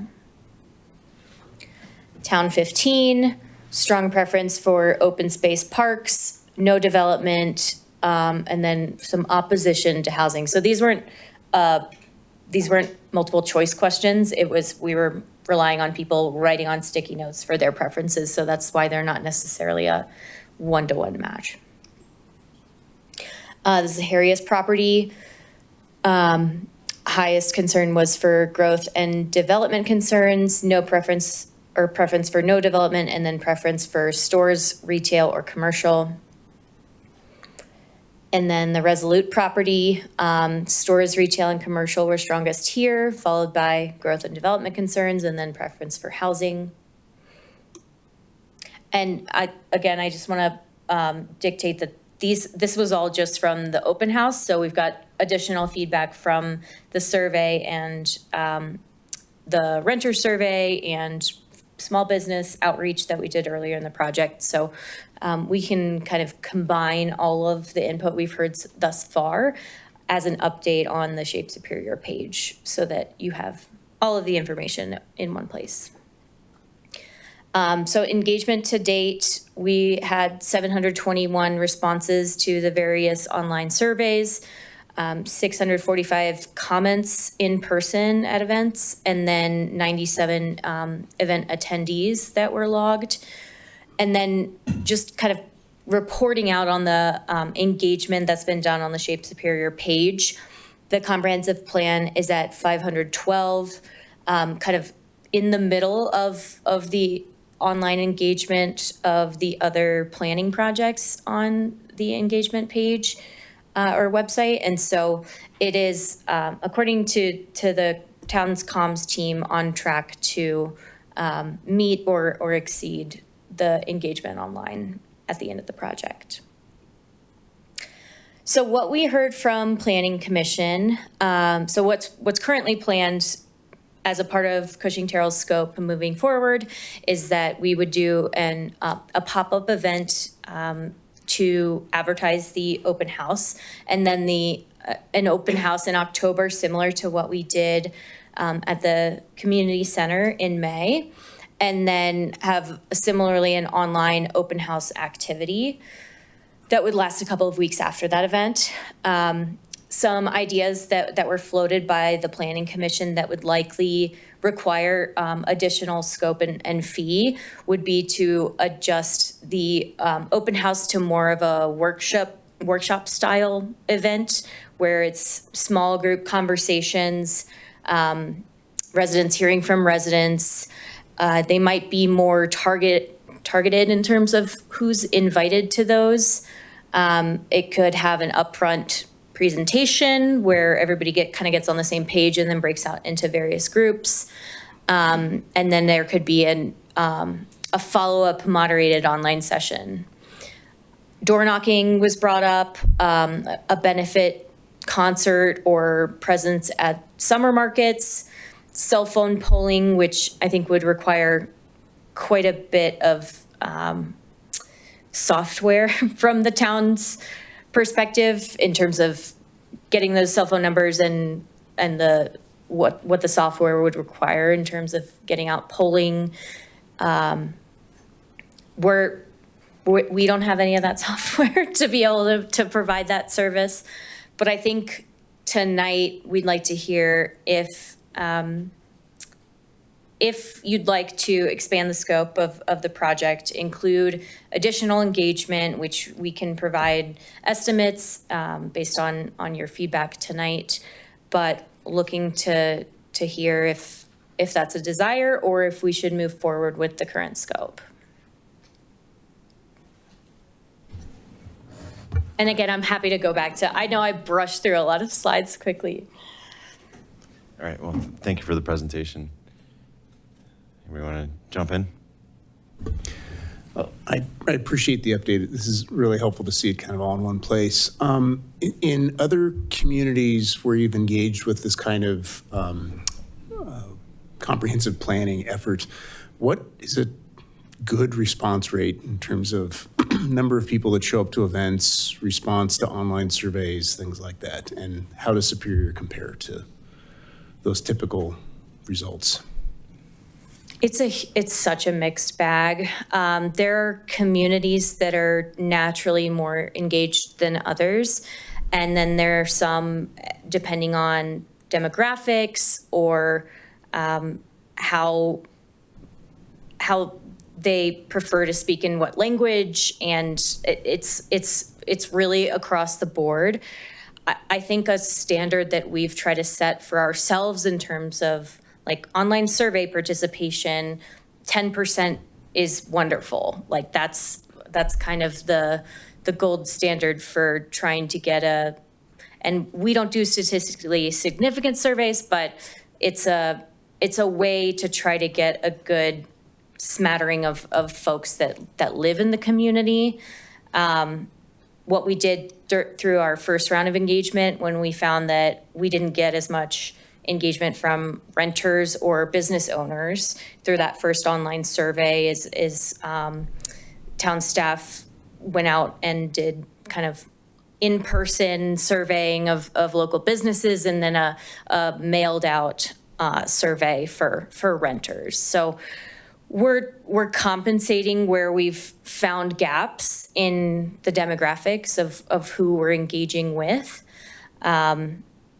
I would say that the engagement in Superior thus far has been pretty high in terms of when I think back on other communities that we're currently working with or have worked with in the past. So 97 attendees at an event with a population of over 13,000 is a strong response? I mean, it's dependent. And I would just say in the past, the last time we did a comprehensive plan update, I don't think we had 97 at any of our community events for the comprehensive plan update. So I think it's a pretty good turnout. And I agree that I think town staff and you're doing a phenomenal job of trying to get the word out. This is a really important document. It is our North Star for the next decade. And whatever, from my perspective, whatever we can do to pull out all the stops to get as much public engagement as possible, I think is going to be critically important. There's some really big decisions that will be coming to this council related to land use and rezoning potentially. So I want to make sure that as many voices in our community are weighing in as humanly possible. So, from the ideas that you can explore, do you have one or two that would be kind of your top recommendations at this point? It's tough because the best way to engage folks that don't typically show up to city council meetings or open house events and things like that are the way to reach them is to meet them where they are. So show up to Chili Fest or have a pop-up at a grocery store or farmer's market or whatever. But in those instances, it's really hard to get meaningful input because you're trying to have a 2-minute maximum conversation with somebody when the purpose of the open house events are for people to understand where we've gotten our data, what we learned from the data, what we have learned so far from community input. That's what's informed the recommendations for the plan. And that's what we need feedback on. It's so hard to get soundbite from somebody at that type of touch point. So my recommendation is always, let's try to go to as many of the meet people where we are type of events as we can. Obviously, town staff can be a big part of that because likely they're already at some of those events, and just try to get the word out about the open house, and maybe we can discuss with staff and ourselves can put together what it looks like from the consultant's time for if we need to adjust how the open house is, or if we schedule maybe some follow-up conversations from the speaker series or things like that. So my recommendation would just to be maybe rely on some of town staff's time for getting the word out about our next open house, and really spend town staff's time that way, so that we don't have to do a change order and additional fees for the town, and then focus on that open house. And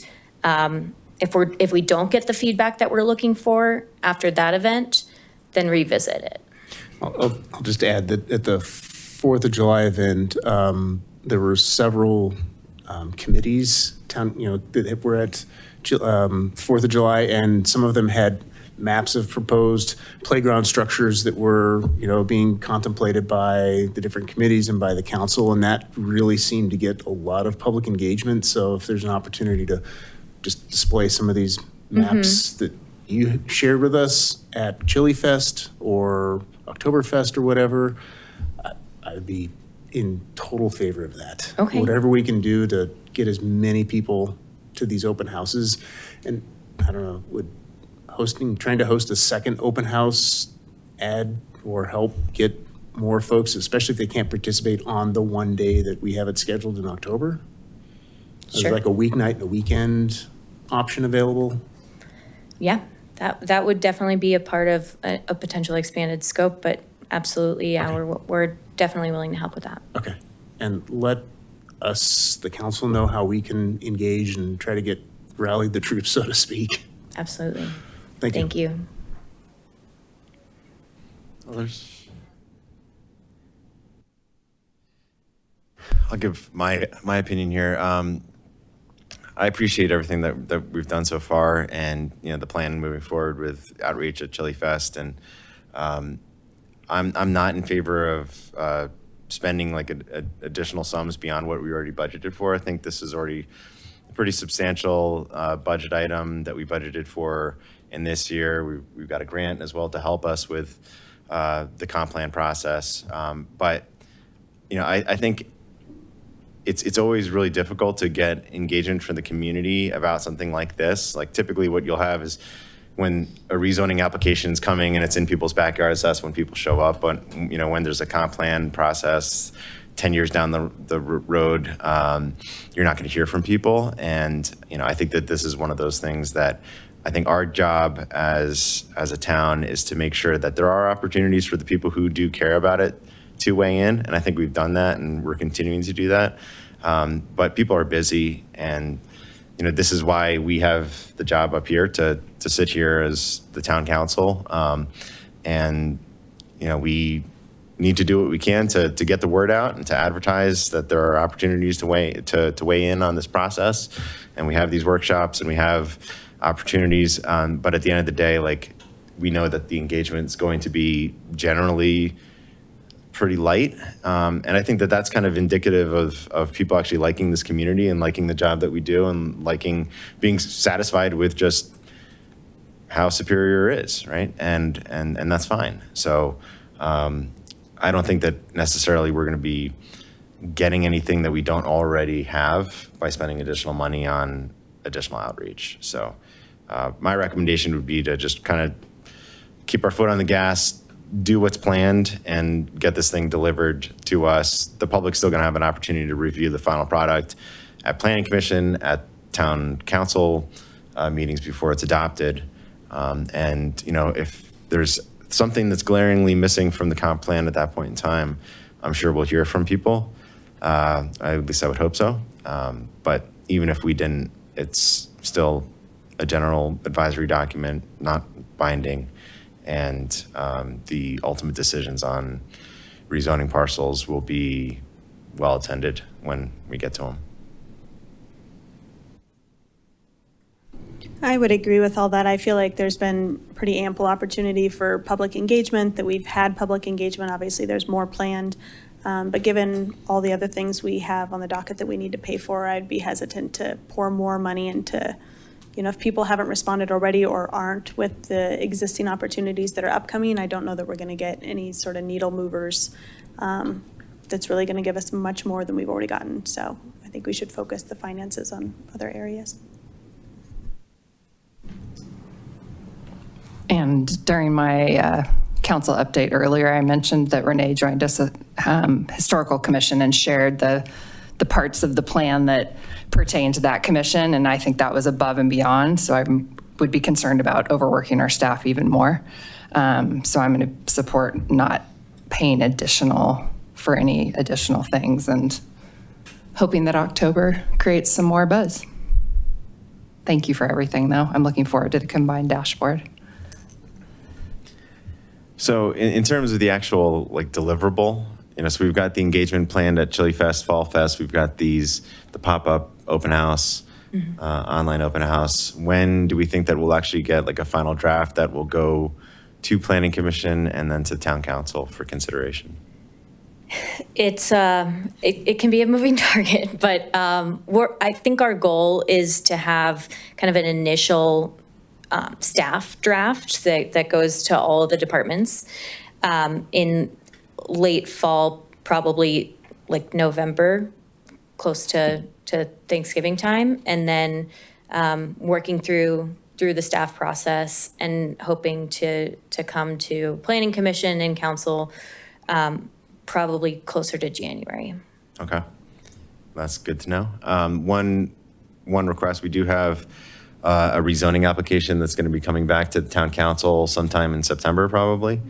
So to the extent that there's any aspect of the draft of the Town 15 kind of guidance, sure, that could get kind of expedited and considered. So when we get to the rezoning application, that we've at least got a working copy of what the comp plan update's going to contain.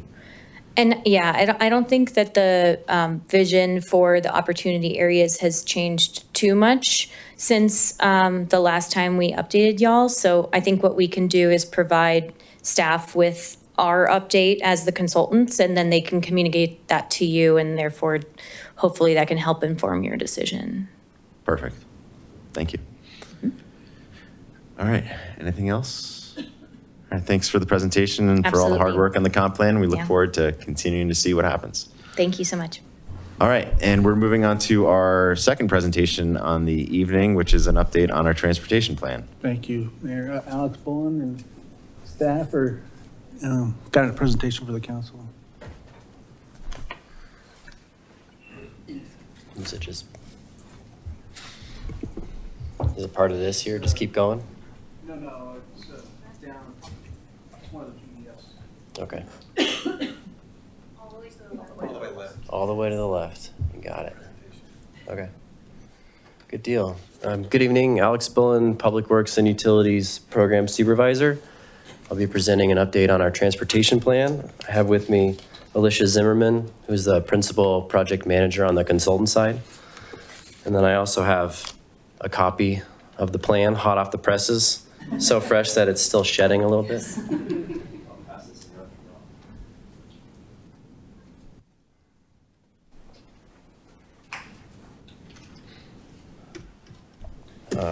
So the Superior Transportation Plan is a long-range planning document designed to guide the development of a safe, efficient, and connected transportation system for all users, whether walking, biking, driving, or using transit or any other modes of their choice. This plan was last updated in 2014, and the 2025 version of the transportation plan builds upon the past 11 years of transportation projects in Superior and aligns with community goals related to mobility, sustainability, and economic development. Over the past 18 months, town staff has worked closely with residents, regional partners, and transportation consultants to identify transportation needs, evaluate current and future travel patterns and demands, and ultimately come up with a prioritized project list that improves connectivity, safety, and access to the transportation system, with an eye towards coordinating these efforts with the comprehensive land use plan update. This slide here goes over our process for developing the plan. So first we came up with goals and policies for the plan, kind of hopes and dreams. Then we moved into analyzing existing conditions, so traffic counts, turning movement counts, level of service analyses. Next, we moved into analyzing land use scenarios that were created through the comp plan process to look at the future state of the system. We combined traffic projections as well from the Dr. Cog 2050 model, and then from some of the traffic studies that have come from development applications in Superior. So we have something that is very localized to what we expect traffic in Superior to do over the next couple of decades. And then with that information, we developed a plan document, came up with a project list, a lot of back and forth, a lot of community outreach, and then came up with some strategies to implement these projects. And then I thought I would just share as well, just to kind of contextualize this plan. This is a list of projects from the 2014 plan, and it shows the status of what was completed, what's still in progress, and then some were ultimately not completed. So, expanding 88th Street, that was part of the 2014 plan. The DDI was part of that plan. Capacity improvements on Marshall McCaslin is slated for next year, right? This year, this month, actually. So that's still in progress. The roundabouts, building out the downtown Superior streets, these were all recommendations from the 2014 plan. So we've made quite a bit of progress on those recommendations.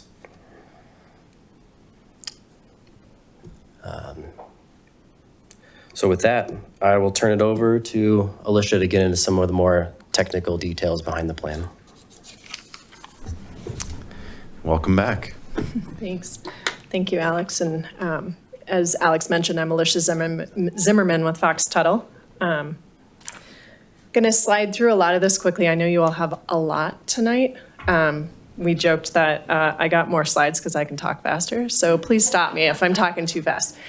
A summary of the public outreach, and Nora already went through a little bit of this because those processes were tightly tied together. Most of the events happened basically at the same time in partnership with that comprehensive plan. We did phase 1 through the Chili Fest, which had a lot of input, a lot of contact points, but shorter input, as we were just talking about. And then the phase 1 survey and mapping input that we got. Phase 2 for the transportation plan specifically was this spring through the speaker series that was tied with that comp plan, and then the open house on May 29th. And then we have, as part of kind of the outreach umbrella, we have talked to you all, TNSC, Planning Commission, 7 times. So you've seen most of this stuff, and it's just an update just to catch you back up if you haven't seen a few pieces. What we heard through some of that outreach, we got a lot of information from the mapping. That was probably the most contact points we had. Most of that, a lot of it was comfort and safety of people walking and bicycling. Goods and bads, challenging points, but a lot of love for trails and for the system and network that you all have developed here. Of course, we heard about the airport, which is not going to be addressed as part of this, but we diligently are passing that information along. Pedestrian crossings and making sure that transportation is comfortable within and to private developments, not just on the public network. Survey results, we actually had quite a few respondents to those as well, and you can see that the green one all the way on the end is the top one here, building more trails and paths, so goes with the themes that we heard on the map as well. A lot of the other ones are, kind of there's 2 other tiers and you can read through them, but we had a lot of input on multimodal, active transportation, bike ped, probably because this community is very interested and engaged with those things. And we also probably think we got a little bit heavier input from those type of users as well. So on this image is from the second phase, this spring open house. And a lot of the themes kind of continued throughout: trail connectivity, wildlife protection, so like balancing the use with people and making sure we're not impacting the environment was brought up. Connections, in this case, to downtown Superior, again, to those kind of the development piece, pedestrian crossing. A number of folks, a few folks, I guess I should say, spoke about learning and the learning process with different types of bicycle facilities and the interactions with some of those turns. Marshall Road ideas through the marketplace area, how we can kind of make sure that that's not just totally divided. Noise concerns, and then some discussion of gravel versus concrete. So real quick, high level, but wanted to run through that. And I'm happy to be interrupted, and I will pause afterwards as well. So vision statement, I am gonna pause and actually read this whole thing. We aren't gonna go through all the goals, but this was agreed on before: a safe and sustainable transportation system which meets the needs of all people using all modes of travel, is supportive of strategic economic development, and minimizes environmental impacts. And those are three, different ideas that are closely tied together through the theme of transportation that seemed to really resound with the folks that we talked to. Goals can, the name of the goal is just kind of different categories, anywhere from the mobility for all users that we keep talking about down to the maintenance side, so that, we could build, a facility overpasses for every single person, but maintaining it and being fiscally responsible, meaning environmentally responsible. There's a lot of themes throughout here, so won't read each of those. Quick recap of existing conditions. One of the big picture things, as you all know, a lot of the people who work here don't live here, and a lot of the people who live here don't work here, which means you have a lot of in and out. And so, that's important to consider as we're thinking of transportation. Transportation to work, and we talked about this before. The graph might have been turned the other direction, so, presenting it here upwards instead. But you can see Superior is the burgundy one on the right side of each of these sets of columns. And you can see comparison to many different. Drove alone is kind of in the middle tier of some of the peer communities here, and that's largely because of worked from home. So Drove alone might be lower, but it's a lot of the time it's because, they're not driving alone, they're working from home, right? So there's some, carpooling is relatively high in Superior. Bus is about moderate, but the bike, walk, and other means are lower than many of the peer communities. So what it all means, just understanding different populations, which I didn't get into tonight, making sure that we're designing transportation systems for the aging population, designing transportation systems for families, and anticipating those was a real important piece coming out of that. Planning to accommodate a wide range of needs for not only the different types of users that are here or might be here, but for the future transportation use, for transportation of use of the future throughout kind of the best practice approach. And then I also added this bullet at the end, or we did as a team, because while this isn't included as a specific goal, it is something that we heard quite a bit from you all and from the community. And so we've kind of added it as the town should consider each time they're doing a big transportation project or making a transportation decision, that particular thing's potential to increase. It says non-SOV, which is non-single occupant vehicle mode split. So basically, if we make this decision, if we do this project, is it going to help us not rely on single occupant vehicle as much? So just keeping that in mind basically at each juncture. We've written a plan using this kind of layered network idea. Pretty easy to imagine, if you think of just the transportation network, you don't see how it ties to other ones, but you kind of look at them as those layers, pedestrians, bicycles, transit, and then how they all interact, right? So you can kind of look at them separately and together. And then we've ordered it in the order of how vulnerable a road user is. So if you are a kind of a higher degree of risk user, just naturally as part of this transportation system, we talked about those first. And so that's roughly, take out the land use because that's how it ties to the comp plan, but pedestrian, people on bikes, people using transit, trucks and freight, and automobile, and those last two, are kind of give or take. And that's how we've ordered it and presented it in the plan. So the next, I think it's, I don't know, about 12 slides, are maps that most of you all have seen or seen some version. I will say that we keep joking every time I turn in a new version of these, they're like, oh, there's another piece built. And so props to you all for getting some, the bridge in. We don't even have aerials with that bridge in, that type of thing. So we were continually updating these, but I'm not going to stop on each one to describe super in depth. This is the rough boundary that we're looking at. It has multiple counties, multiple CDOT regions in a relatively confined area. So you guys have a lot going on here. Pedestrian network, sidewalks and trails, again, updated daily. And then they kind of connect to the edges of town and to other parts of town and trail systems as well. Each of these layers has both the existing conditions and an analysis piece. And so this is the PED analysis piece in a few different ways. We looked at what the barriers to crossing or barriers to getting somewhere are, which are usually large roads, that type of thing. Sometimes they're large pieces of land without some, crossing through it, and trying to figure out how far somebody would have to walk to get to a safe way to cross or a comfortable way to cross those barriers. So that's what all kind of those yellow circles and the yellow lines are comfortable crossings, slightly less comfortable crossings. If you want to, I can totally nerd out on how we determined comfortable versus not, because it's, as much as we want to make it black and white, it can be nuanced. Bike network, same thing. Here's the existing network. The multi-use path overlaps with that pedestrian network since it's multi-use, and then the dark green is on-street bike lanes.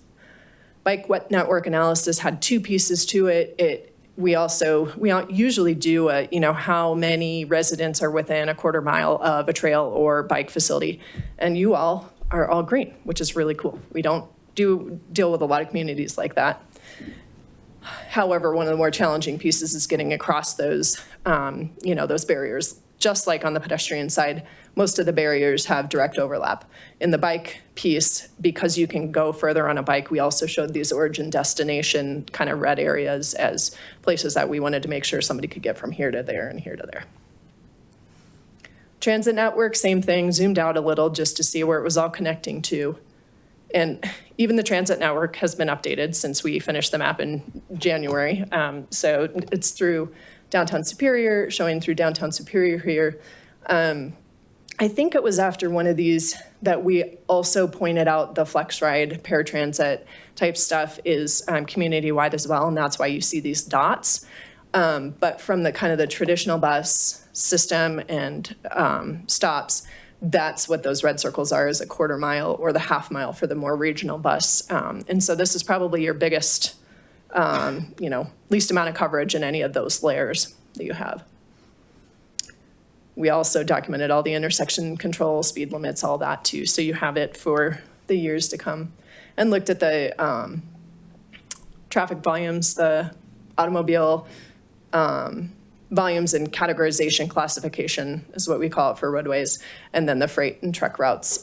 It's hard to see here, but the freight routes are kind of highlighted with the light green in the back. So it's all in this format and a little bit easier just to see, is it higher or lower volume, but the numbers are there if you want to get into the appendices and dig into what number is on which location or which roadway. We then got into the automobile. Can you go back one What's slide? that? Yep. So looking at the freight truck routes, and so Rock Creek Parkway is highlighted there. Yeah, so that's what makes it hard. It's, if you look at Colton has the light green behind it. Rock Creek Parkway is a minor. All right, so that's a different green? Okay. Yeah. Hopefully it's easier to see in the plan. Right, but because there's signage at yeah, this that is- says no You're not trucks. supposed to do freight traffic on Rock Creek Parkway. Right. Yeah, it's hard to see on this too, but Colton, if you look at the difference between Colton and Rock Creek Parkway, that's a minor arterial with freight versus a minor arterial without freight. Okay. Yeah, good clarification. We did analysis. It's really cool that you all have a number of intersections that can actually be analyzed all at one point like this. And it's kind of a baseline as things move forward to see how patterns are changing and stuff like that. But mostly we wanted to see, is everything operating acceptably? It wasn't we weren't trying to have one intersection win versus another. It was just like, how are we looking overall? We also, I don't remember if I talked about this last time, but we processed this a number of times and because we were trying to figure out an anomaly that was going on. And we finally figured out there was a crash on US 36 when we collected our data. And so we had to go back and adjust all the data, but we actually had already done the full analysis when there was a crash. So we kind of did a threshold analysis of like what would happen if a lot of additional traffic was dumped onto your corridors. So if any of these relative delays look different from December analysis, if you remember, that's why, because we had to adjust those. But it was actually kind of a cool opportunity to do that threshold stress test. We did future intersection performance as both speakers before me mentioned. We used a model, the Dr. Cog focus model, and then we did adjustments based on what we know is going on around here. And then we layered on top of that adjustments based on different land use scenarios to do, again, like, is this going to operate acceptably or not? And overall, most of the scenarios looked pretty good. And there are a few recommendations for future automobile changes, but no major okay, you're going to blow up this whole corridor to where it's not at all going to be able to accommodate that traffic. So more details in the plan if you want. And then future intersection performance was basically what I just covered. So the last piece here really quickly is just what the plan recommendations are.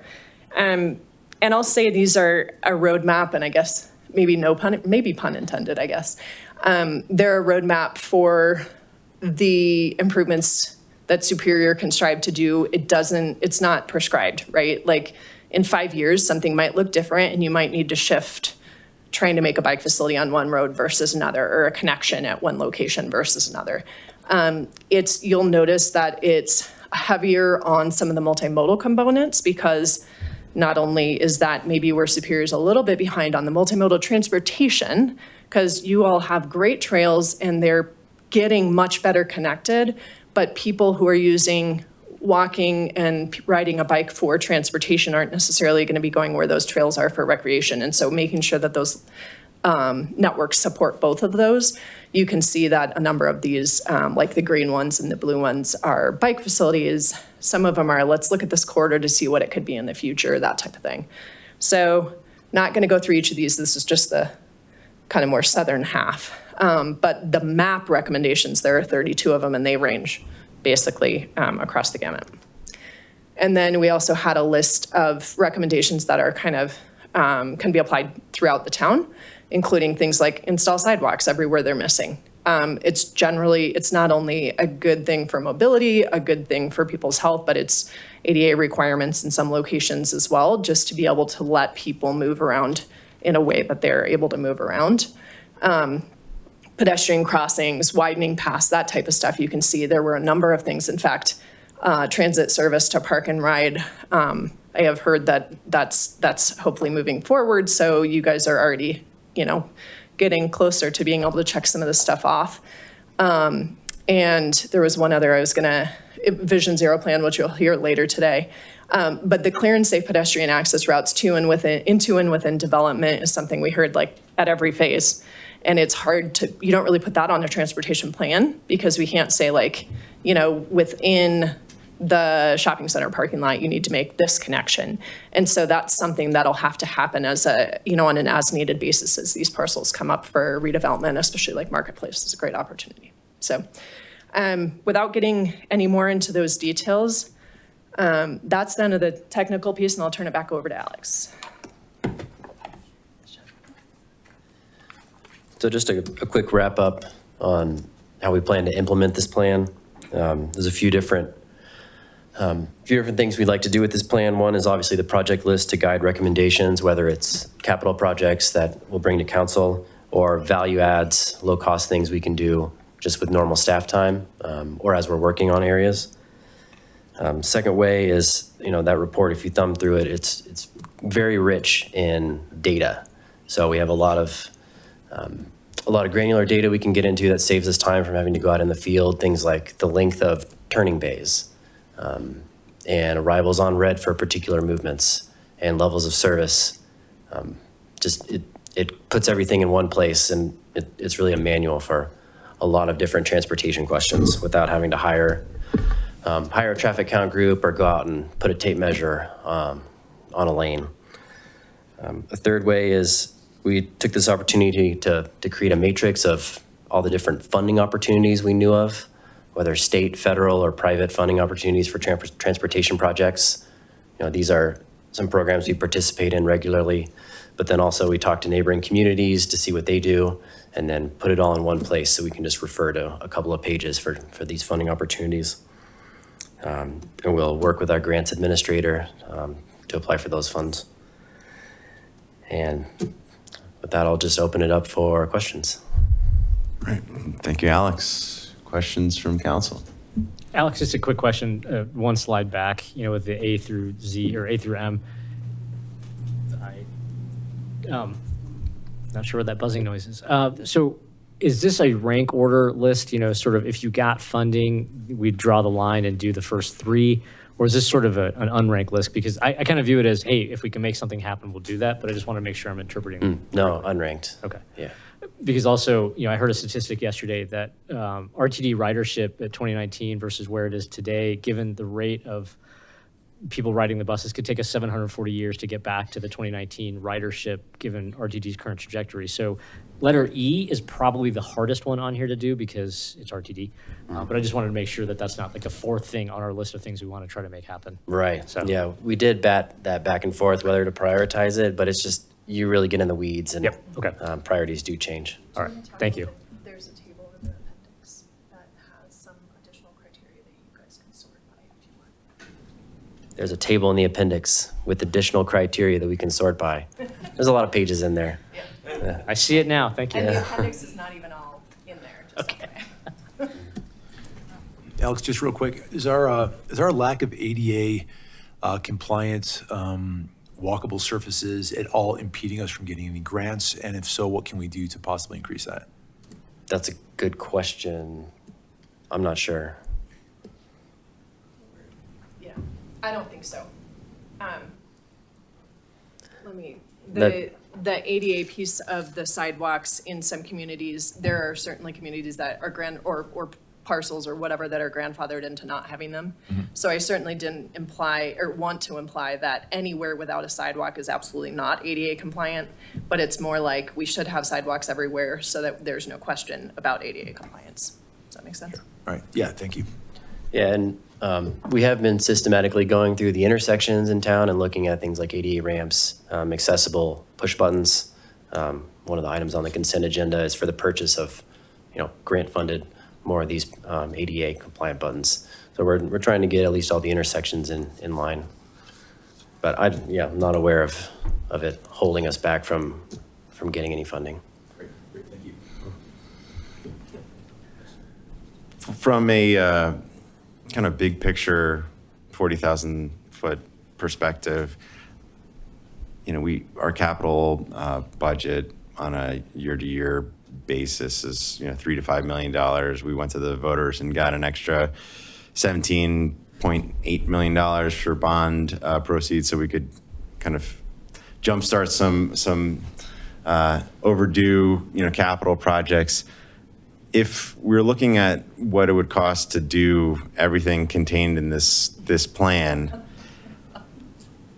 what's the number? Is this a $1 billion plan? Is this a $500 million plan? I don't need exact numbers, but just kind of ballparking, what in this plan is doable, what in the plan is kind of realistic from a budgetary constraint perspective, and then also just from a time perspective, how long would it take to actually execute on all of these? Just for my own edification. Yeah, no, that's a great question. And we did go through that thought exercise because after all the public feedback, and the technical analyses, we had a list of 70 or 80 projects, and we pushed to get it down to 32. So we felt like all these projects were valuable, but we won't be able to do them all. So there will be a process of prioritizing them. There's no way they're all going to get done, And of the 32, do you know how much the 32 would cost? Rough? Not a dollar amount, but, I think realistically, from the 2014 plan, we got about 2/3, 70% of them done. I think that's probably a reasonable expectation for this as well. I think we said like number 29 on there, that connector is like a super duper expensive thing in and of itself, just given that it's got to cross that ravine. Like if you took that one off, the number might go down, but that one's huge.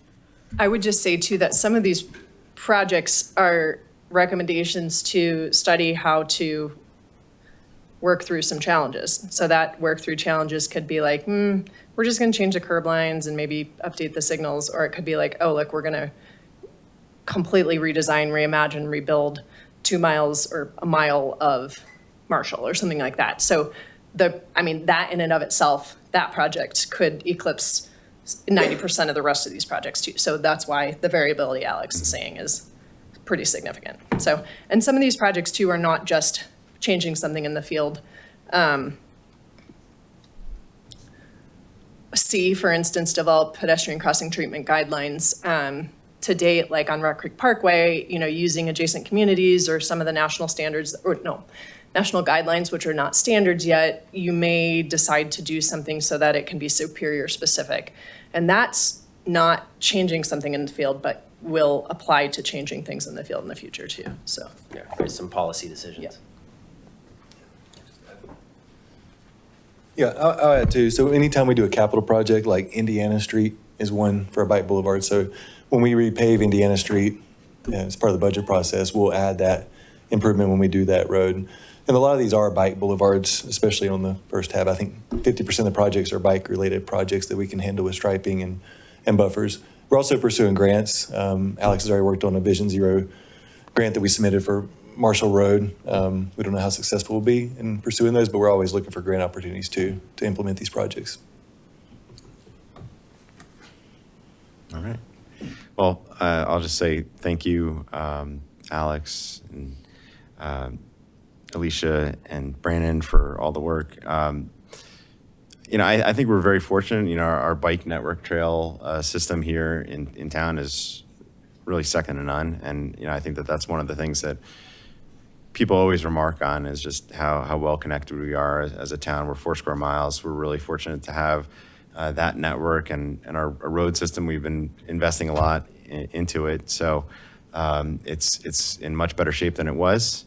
And, we're continuing to do what we can to continue to grow and last into the future. But I think it's always important to make sure that, what we're communicating out to the residents isn't necessarily setting the wrong message, and that this is, a transportation plan. It's just like the comp plan. It's an aspirational document. It's not a binding document. It's not necessarily a commitment that we are going to spend all of these dollars because they're not budgeted for. We don't have those dollars.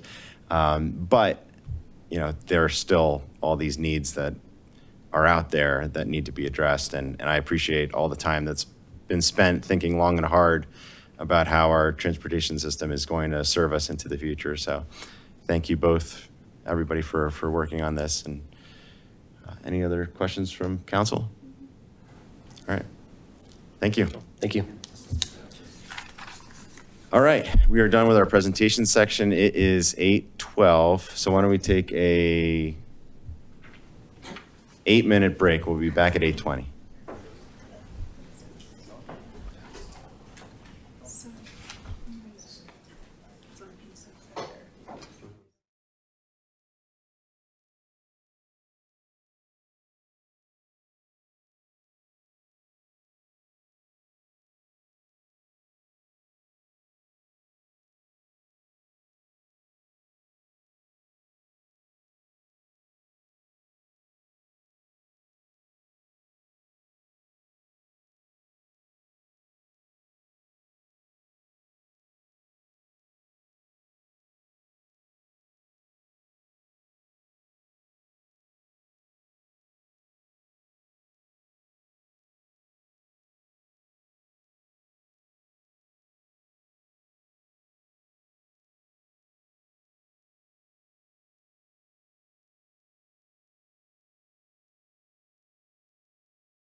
If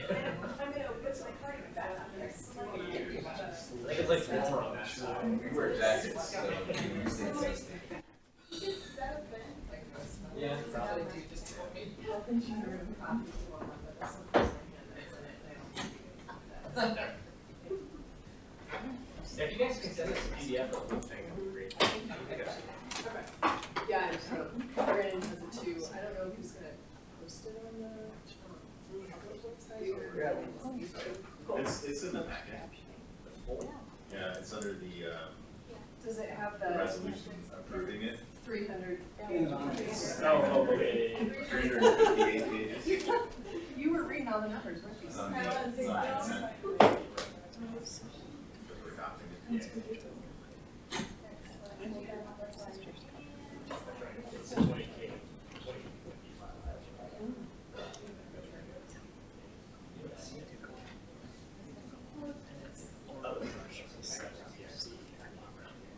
The rest of us are going to go.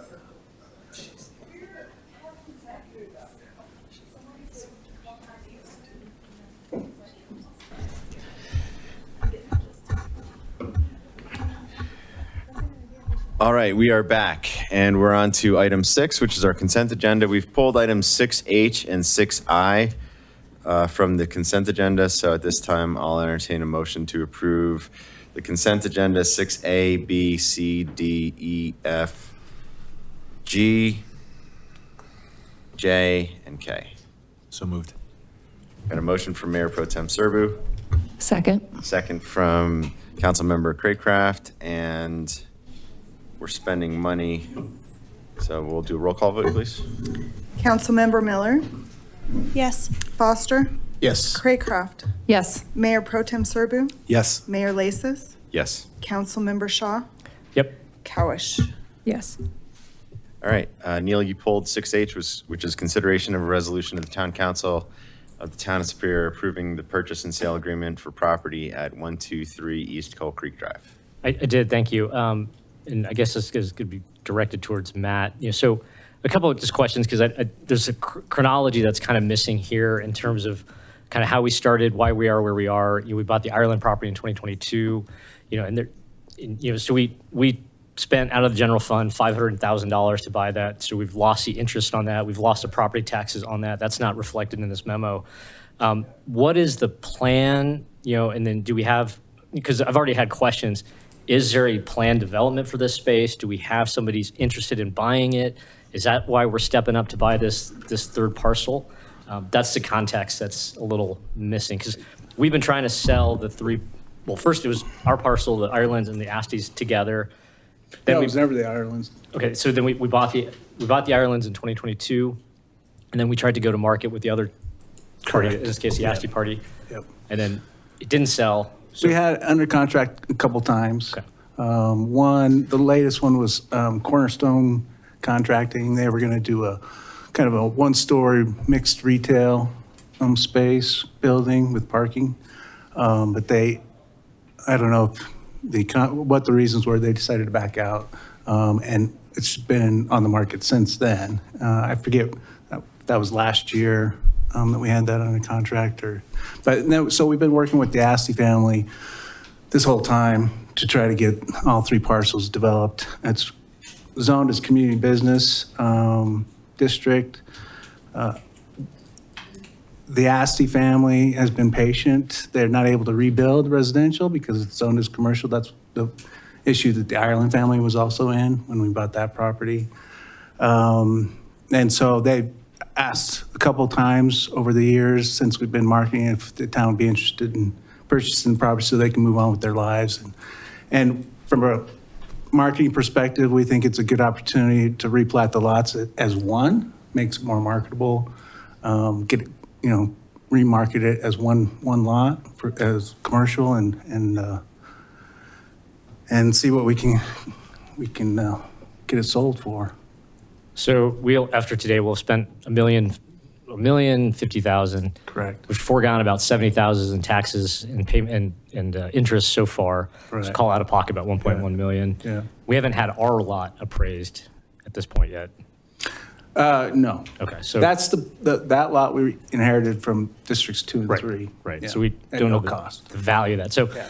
we list this at 1.5, we probably come close to breaking even, probably lose money on the deal. The reason I'm asking is the comp plan, work that is already ongoing, it's interesting because of the people who participated, 56% of the participants have concerns about growth or they want that entire parcel residential, and only 13% want it commercial.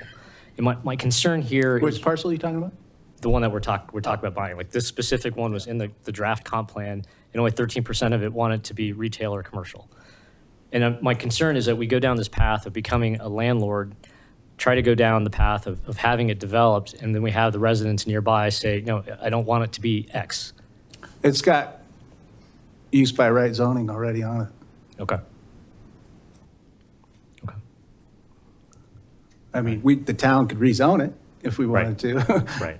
But it does have use by right zoning on it. Okay. By us then at that point. Yeah, we're the property owner at that point, correct. For commercial, For commercial, right? Not for residential. not for residential. They have to be rezoned to do any residential on the Right. And property. that gets back to the problem with the comp plan work is people are putting up things that they want to see done that's not even reflective of the current zoning, but that's a different discussion for a different time.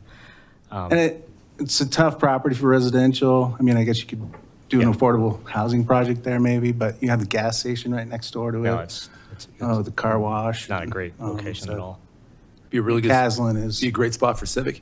It's right next to Town Hall. If we're talking about coordinating everything, really coordinating everything in one area, I mean, and we would own it to be able to develop it.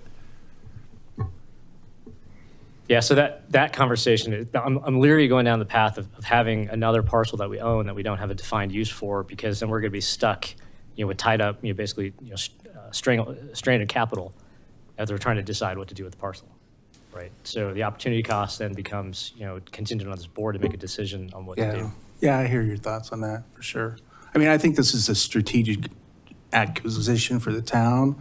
I think we'll recoup the money we're spending once we get a person under contract and get it sold. And I think it'll be a good use for retail at some point in the future. So prior to that sale, though, when we potentially after today, we have all 3 parcels, we'll have to get an appraisal for the new combined lot, or we just get to enter into an agreement with a potential We'll work buyer. with our broker Okay. on a price that we feel is competitive out there in the market and get it listed. All right. I have concerns because I just don't know that this is fully baked. I know we've been working on this for a very long time. I was part of those conversations in 2021. I wish this had worked out better. I'm just disappointed it's worked out the way that it has. I feel like it could have been different, but we kind of are where we are. There are members of the Asti family here tonight as well, if you have questions for them. Yeah, I actually don't have any more questions, but thanks, Matt. I guess my feeling about this, obviously very unfortunate circumstances that led us to the position that we're in with the fire, and this block right now, I think, is in need of, at a minimum, replatting it so it actually kind of works, because the way that it's currently configured with the 3 parcels, it's not configured in a way that is really optimal for either of any of the 3 parcels.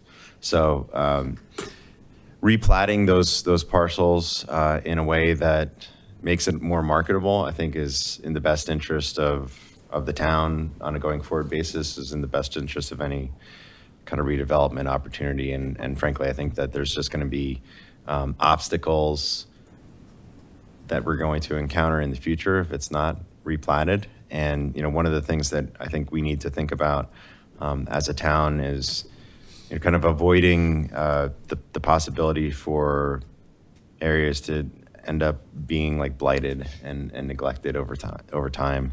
And I think that that's probably what could happen here. So with the town taking over this particular parcel, replatting it in a way that makes sense for future development, and then whether we want to rezone it in the future, that remains to be seen. But I think that this is making lemonade out of lemons and just helping everybody move forward. So I'm happy to hear from any of the members of the Asti family. If you want to come up and introduce yourselves to the town council and give us your perspective.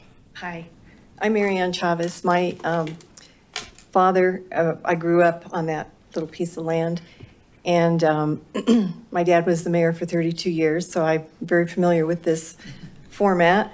Aunt Phyllis used to sit right there as the town clerk, and my dad had visions of that corner, and that's why he had it zoned years ago as BC. And he had visions for the town and what it could do and where it could go. And he'd always come home and talk about, the town's going to do this. We're going to put some buildings up here. We're going to get some tax revenue. I mean, as a kid, that's what I heard growing up all the time. And his plan was to leave that property to us, to work with the town that he loved to make it a corner for something good. I don't know what. And we've gone through so many, well, what about this? What about that? How could we do this? And unfortunately, none of that has happened.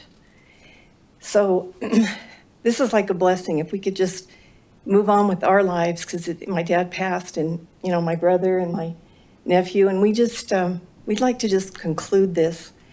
It's just been really hard. And so,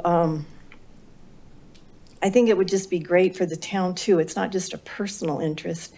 I think you owning that whole block gives you a ton of advantages. So we're not constantly with us, with your attorney, with our attorney. I mean, it's quite complicated. So I see it as a win for you, the town, and for us. So I really hope you pass it, and I thank you. And does anybody else want to talk? Thank you. Well, thank you for that. And we appreciate your dad's service to this community. Anything further? Just a quick comment to Jeff, because you're here. The memo says it'll come out of the general fund reserves. What's our reserve status going to be after this? This is not a small number relative to where our reserves have been. Jeff Stone, town staff. Yeah, we're going through the budget right now. You guys will see that probably Friday, all the supplemental stuff. And we've got next year's budget with this in it balanced at the 40% general fund reserve policy. Okay. Thank you. All right. Any further questions or discussion?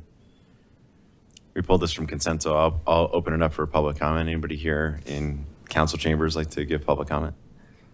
Anybody on Zoom like to give public comment? All right, seeing none.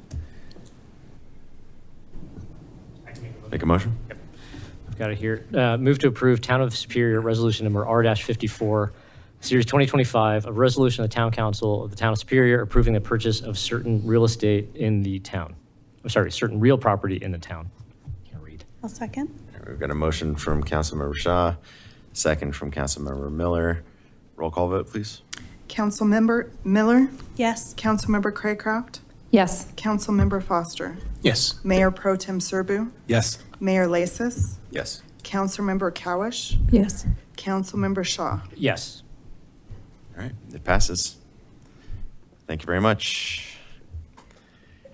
We are now on to item 6I,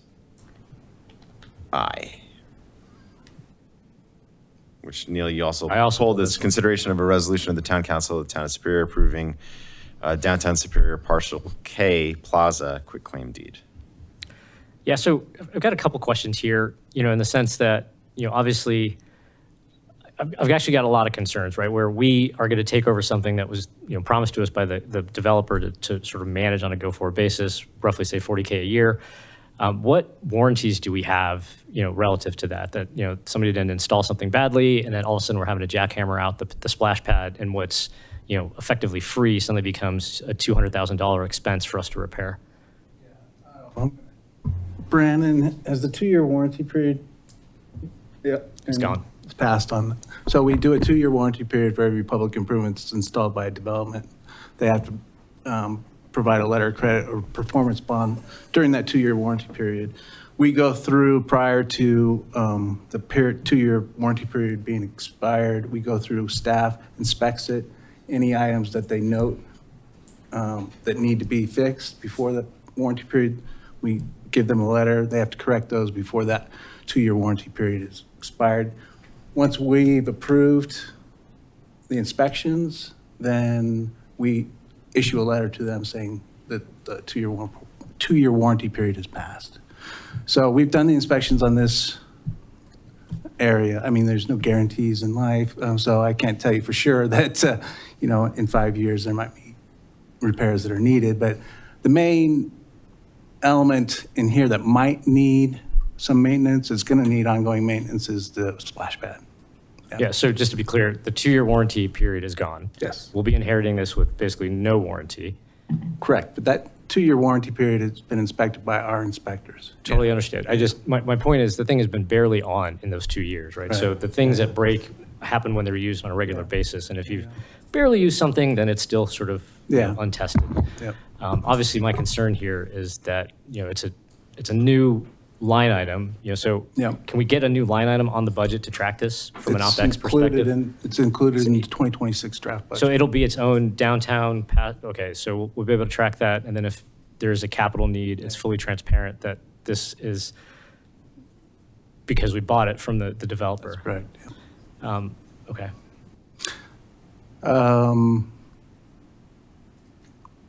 Yeah, that's correct. Okay. You obviously know my concern, right? Yeah, It's I hear you. it's like, it's not just this development project. Every time somebody does one, says, hey, this will be ours forever, and all of a sudden, it's not, no, we want you to take it, right? Because first it's, no, we'll build these roads, and you won't have to worry about it, and then all the homeowners are like, hey, can you take over our roads? Like, Yeah. no, that's too expensive. Yeah. Hey, we've got this plaza, we're gonna manage it, we built it for you per your spec, we're gonna take care of it, we're gonna Right. create a thriving downtown, but oh, no, we're out. And and I agree with that as well. Looking back on it now, we just assumed we were taking over the parks once they were completed, and we did. Yeah. That made sense. This was an area I think also made sense to take over, at the beginning, like we do with the parks. But it was just something that, at that time, the developer was going to maintain. But looking back on it, I think it was probably a recommendation for us, the town, to take it over. Yeah, personally, I kind of do feel like it fits with the parks, and it should have been part of the original 10 million, which apparently we've already spent. So, effectively, it's a gift if you want to look at it that way, but at the same time, it's a new liability for what is already a constrained budget. Right. Yeah. Right. So, if you've got a balanced budget, the question's going to be on Friday, like, what are we not doing that we had planned on doing for 40K next year? Or where is that coming from? So I'm directionally in support of this. I want someone else to pay for it, or we just got an email, which I think was a great idea. Why don't we just give the developer a 40K incentive and let them manage it, and then that way they actually have an incentive to do it. Yeah, I mean, it's And that way it's capped. The problem is it's not the developer, it's the Metro they're District, gone. right? And so They have no money. we've got separate entities here. And, I guess the question that I have regarding the operation of the splash pad currently is, so I understand the warranty has run. If the splash pad, if we don't take it over and the Metro District continues to own it and the splash pad, is in a state of disrepair and is inoperable, does the Metro District have an obligation to fix it? Does the Metro District have an obligation to make it functional? Or can It's they their just amenity. decommission it? Yeah, they have an obligation to get it fixed. But who But who they can come can back and force them say, to do that? Yeah. We would work with, the town staff would work with them. But do we have a mechanism to compel them to actually maintain it? Right? Because I thought the Metro District is already, strapped for capital. Yeah, I'd have to look into, not off the top of my head, not something I know right away. Maybe something like in the development agreements, but that was, a little before my time. Yeah. But nothing that's like clear that we have, some clear police power that I can think of. Yeah, I can't imagine a way that we could actually force them to maintain it. in a way that actually would like meet the standards of the community and the expectations of the community. So, I mean, the way I look at this is like, I agree that like in a perfect world, the developer would have, built this in a way that either, transferred it over to us at the outset and there were sufficient reserves or sufficient guarantees. But, it's not a perfect world. Metro districts aren't necessarily, they're really good at funding capital expenditures and infrastructure costs. They're not good as functioning as like an HOA. They're not good as like functioning as some entity that actually like maintains the services that like the town does. So, hindsight being 2020, maybe it would have been better back in 2013 when downtown Superior was originally approved if this was always contemplated to be something that was transferred over to the town after it was completed and not maintained in the Metro District's ownership. But it wasn't, and so here we are. And I guess like when I look at this, we hear from the community saying like, why isn't this thing operating like during the week? It's hot out, it's summer, people want to go to a splash pad, and to only have a splash pad that's operable certain days of the week and it's not something that we can control, it's pretty frustrating because we're not able to be responsive to the residents that we represent here in town who, move into downtown Superior because it's this beautiful development and they expect the amenities to be on and active. And, we say, well, that's the Metro District's problem. And then it's crickets from what we hear from the Metro District. So, not ideal, but I think that this is, again, like a situation where we're able to control what we can control and I think deliver amenities better than a Metro District can. So, I don't love the idea that we have to incur some costs, but we incur costs associated with all our parks and playgrounds and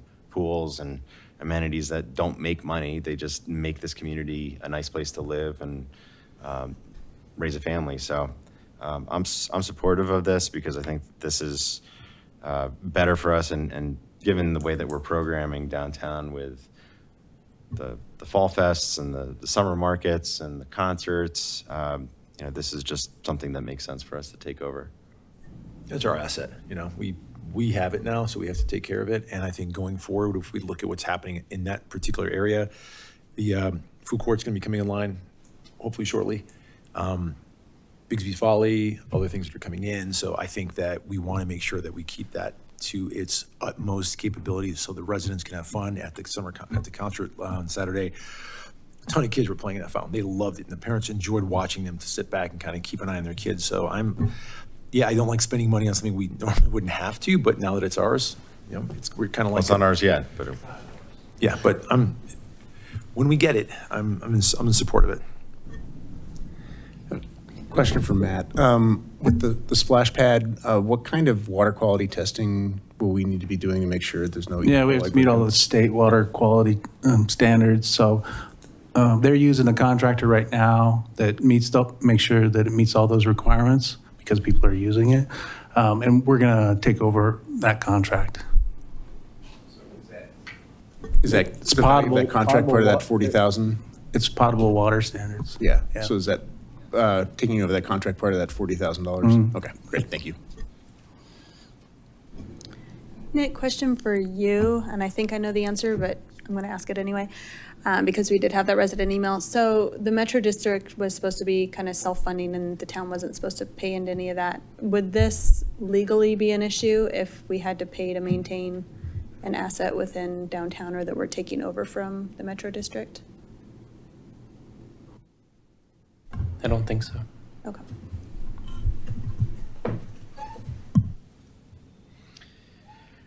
Anything further?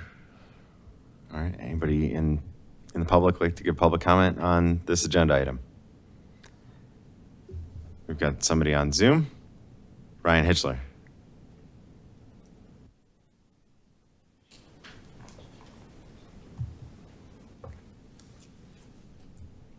Hi, Council. This is Ryan Hitchler.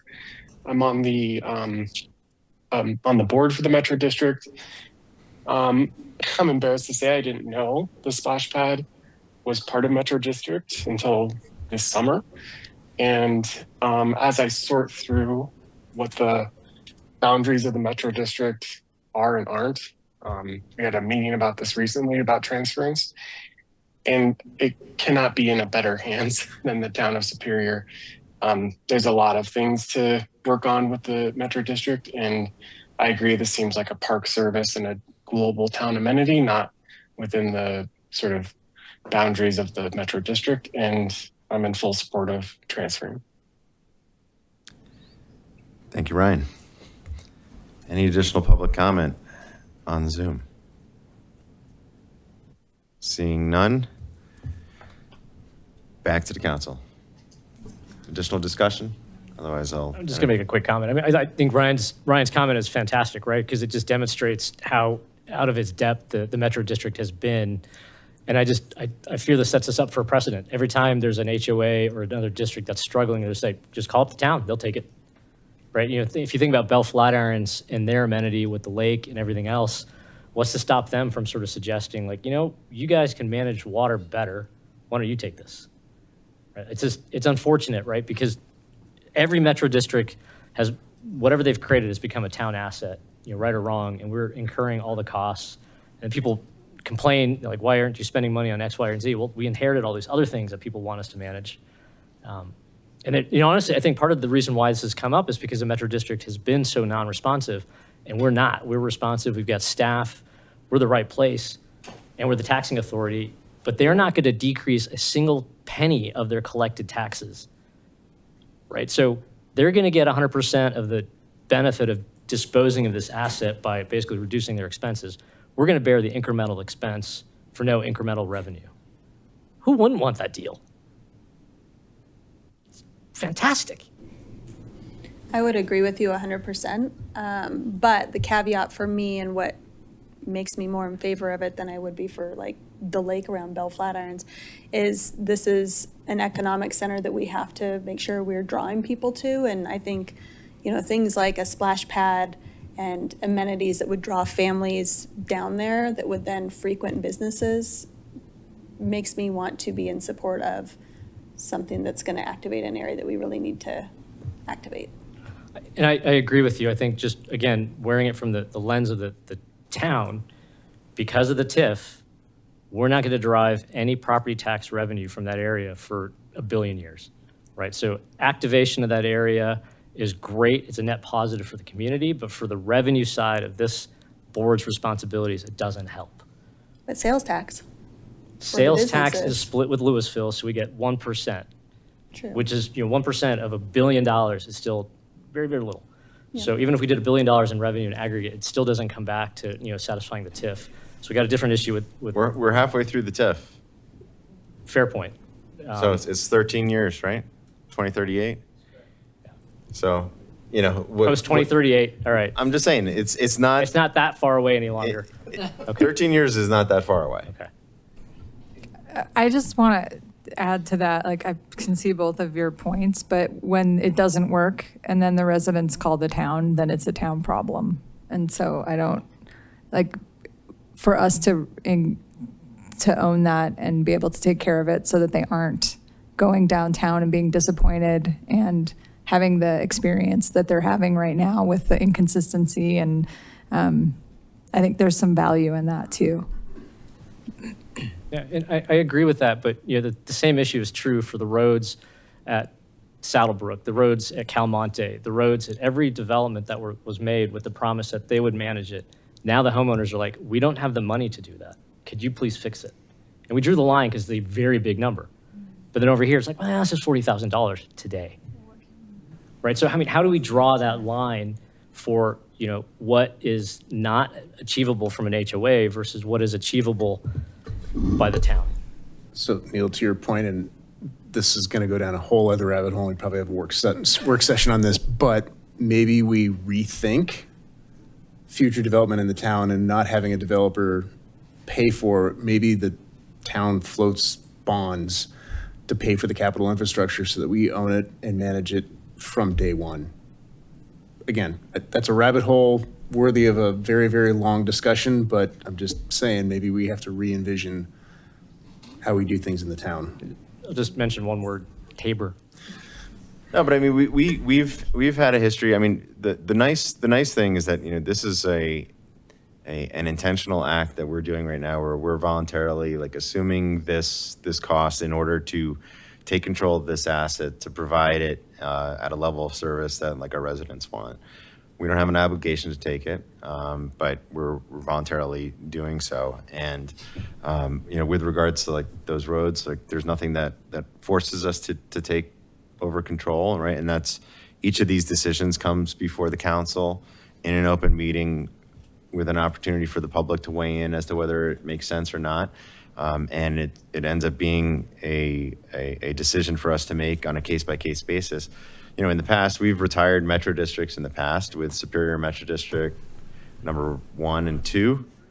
And so the roads, the sewers, all of the infrastructure that was bonded for and used to finance the construction in Rock Creek was all Metro District funded that then the town dissolved and then took over. So, and we did that in a way that reduced the property taxes that people were paying into. So, it ended up being, I think, a smart decision for us on a long-term basis. And, right now we have this, kind of preliminary period where the TIF is in place to repay the bonds that finance the infrastructure in downtown Superior, but eventually we'll get to that point where the TIF expires, the town will be collecting the property taxes associated with downtown, and then we can make a decision as to whether or not like those metro districts should continue or not, or maybe we decide at that point in time that they're going to get dissolved as well because the town can provide the services better and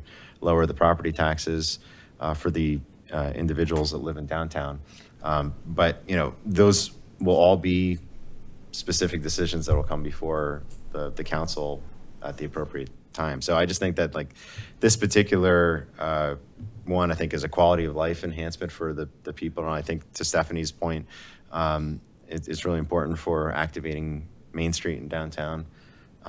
Given that we have the civic space across the street, and we're already activating and programming the plaza, I think it makes sense for us to just bite the bullet and take it over now. So, anybody want to make a motion? I got it. Move to approve Town of Superior Resolution number R-55, Series 2025, a resolution of the Town Council of the Town of Superior accepting parcel K, Lot 7, Superior Town Center from RC Superior LLC via quick claim deed. We got a motion from Councilmember Shaw. I'll second. Second from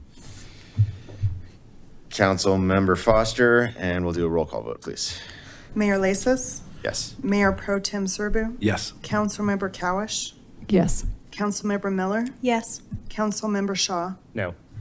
Councilmember Foster, Yes. Councilmember Craycraft. Yes. All right, passes 6-1. And we're on to item 7, which is our public hearing, consideration of a resolution of the town council approving supplemental budget and appropriations for 2025. Jeff's on. Hi, Mayor and Council again, Jeff Stone, town staff. This is just the first amendment that we'll do this year, and we usually only do these once a year, but bond council wanted us to do this after we had the bond proceeds in hand so that we can say, hey, we've got appropriation for this new money. And so that's what this is really for. So I don't really have a big presentation for you other than just the listing of the projects that we have estimated for the expenses this year, which will then get most of them finished up in 2026. And you will see those budgeted for the 2026 here, like I said, when that information comes out to you the end of this week. And then we have our review starting, we'll get dates out to you, but sometime in late August and early September. So that's all this is for, is just to kind of get these funds set up on the town's books with the approval of the council. I do have one thing before we go any little bit on section 1 of the resolution. As I was looking tonight, I've got a typo.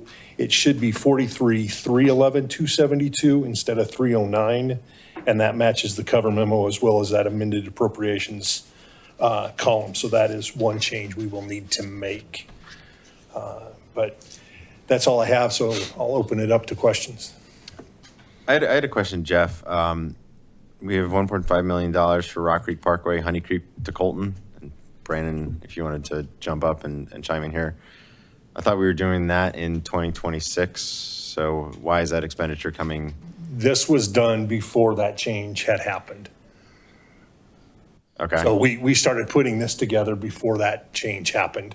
So, we could move these numbers, but we just tried to say, hey, here's what the estimates we thought were. So was that 1.5 originally for, because we weren't going to do Honey Creek to Colton this year anyway. We were going to do Indiana to 88th. That's correct. So what's the Honey Creek to Colton? I'm not exactly sure. I mean, there's only $350,000 in here for Rock Creek from Indiana to 88th.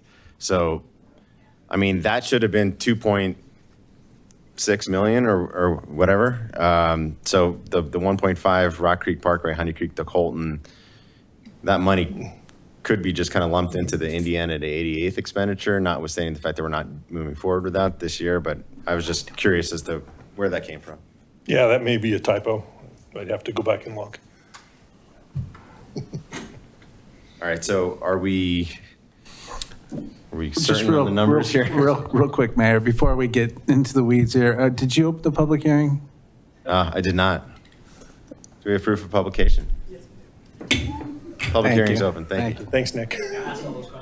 Yeah. So my question is, there's two line items that are just kind of curious here in terms of the budget amendment.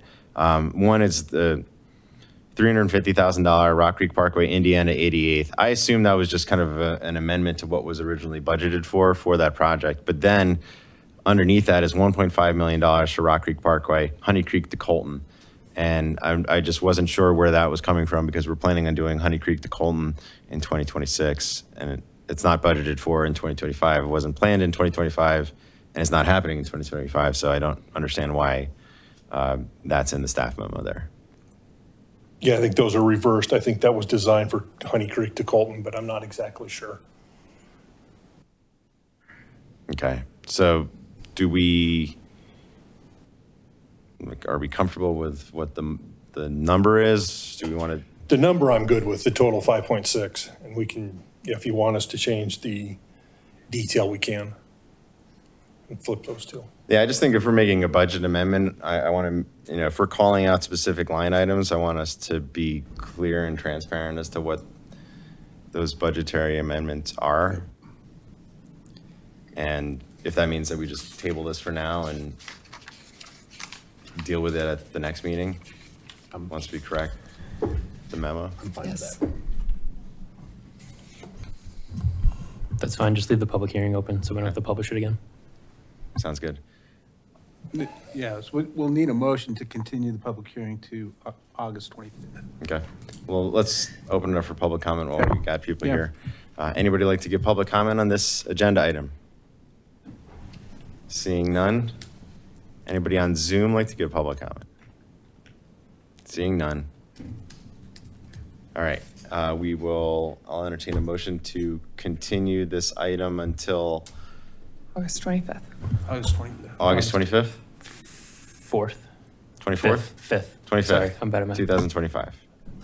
So moved. Okay, we got a motion from Councilmember Craycraft. Second. Second from Councilmember Foster. All those in favor? Passes unanimously. The item is continued. All right.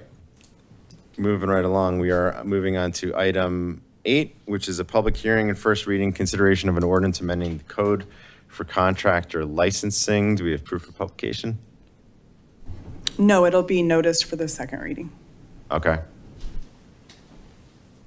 Can we open a public hearing if it hasn't been noticed? I don't think we need one, though. We should be okay with that one. I don't know why there'd be a need for a public hearing for this. All right. Move forward. We'll move forward and take your direction as to what we're going to do going forward. It's a first reading anyway, so we're not taking action on it. So. Right, correct. Ready? We're ready for Renee. Good evening again. Renee Stavros, Planning and Building Director. I'm not going to bring up my slides. We're going to go through this really quickly. I'm not going to say anything that's not already in your memo. Currently, the town requires contractors to provide current licensing from a surrounding jurisdiction to document credentials to perform services within the town. The drawbacks to this are that occasionally there's gaps in contractor compliance and mutual understanding or misinterpretation of requirements. They're only required to register when applying for a permit. So if they're doing work that doesn't require a permit, they don't need to register with the town. And if without the license, there's no application process in community core setup. So when they do go to apply for a permit in community core, there's this whole extra process that's outside of community core that has to take place in order to get them able to apply for a permit. I had one question about how many licenses we typically have. Currently active, there are 232 active contractors. And then on January 1st, there was 411. So they the documents expire throughout the year. So usually at the beginning of the year, people submit a whole bunch of information. It's all current. And we have a 411 contractors who are eligible to apply for permits in the town. And then throughout the year, their documents expire. And right now, as of today, there were 232 active contractors. Staff worked with the town attorney, the building official, and building permit technician to draft the ordinance. The ordinance adds to Chapter 6 of the Municipal Code to incorporate standards that generally fall within licensing regulations that match nearby municipalities, including the applicability, definitions, application and fees, term and renewal, license classification, contractor responsibilities, suspension or revocation, and violation of penalty. Those are all of the things outlined in the ordinance itself. And if you have any questions about our current process or other questions, I am here. I have a question. Thank you for answering the question about the number of contractors.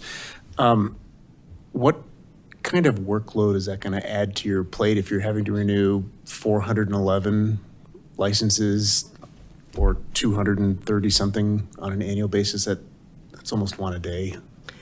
It is.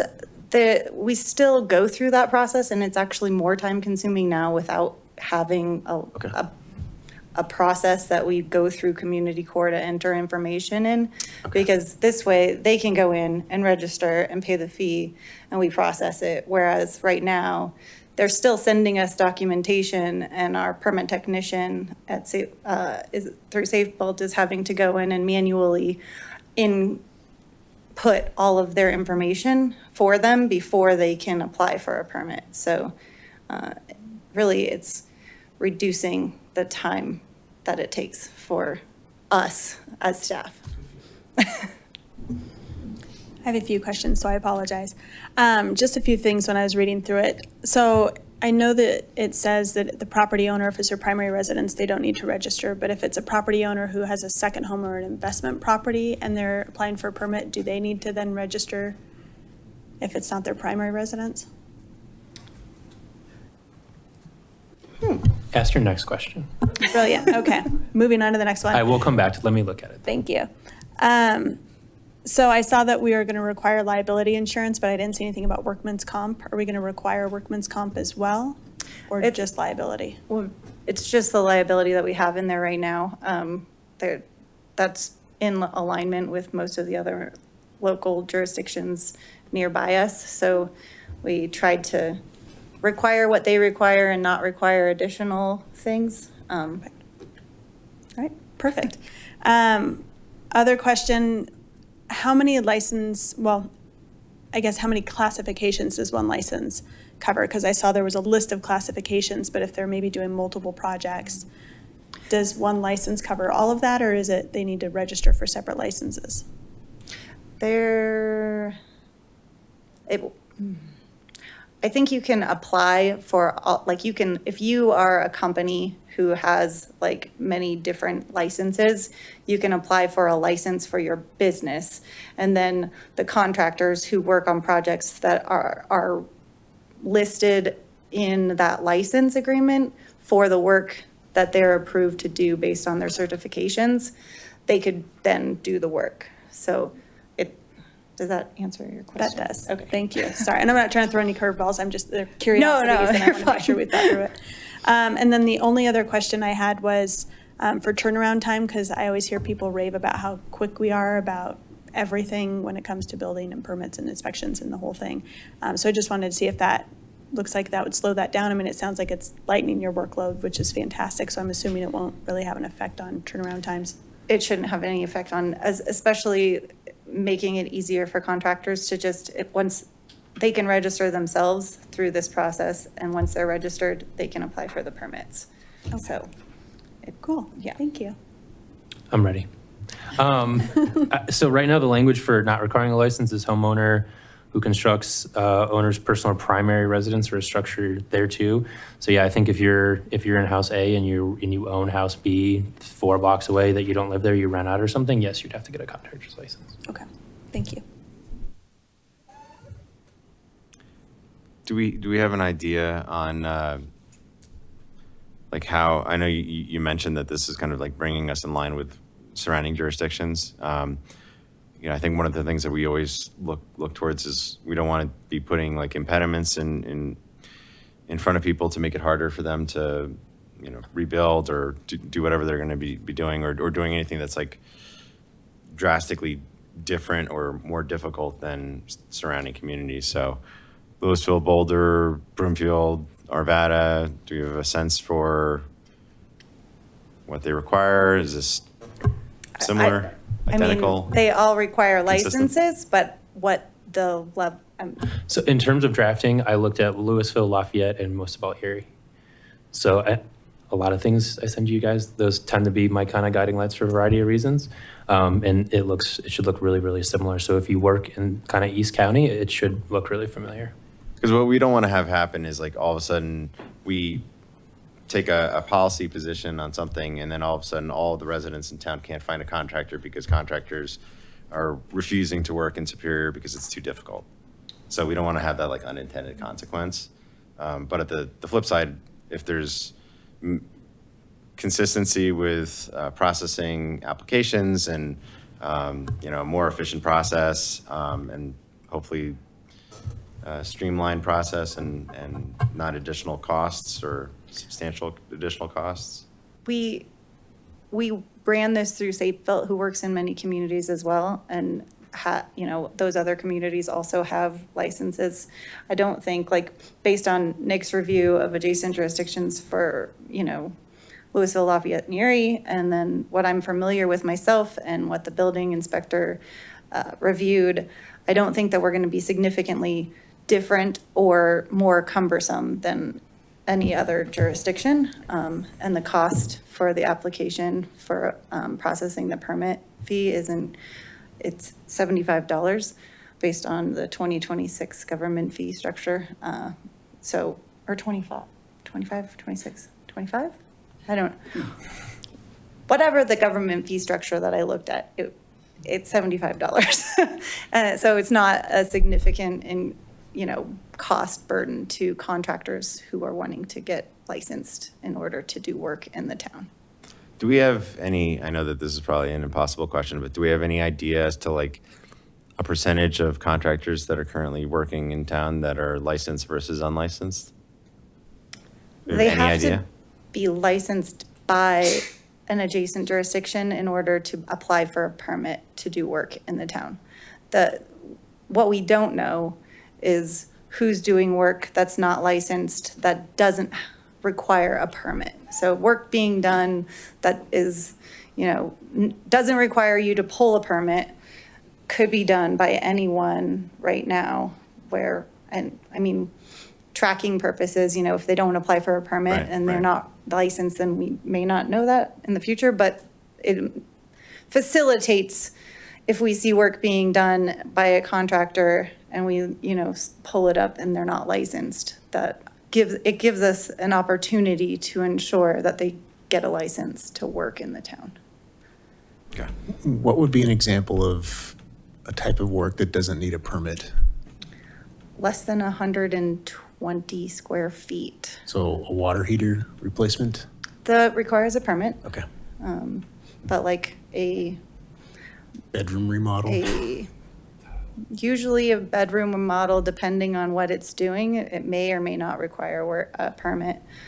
Building a pergola that's less than the 120 square feet doesn't require a permit. Probably internal stuff that more helps. than Okay, external. thank you. Non-plumbing, non-electrical, Correct. non-structural, Yes. cosmetic upgrades that, maybe some drywall work, something like that. Yeah. Okay.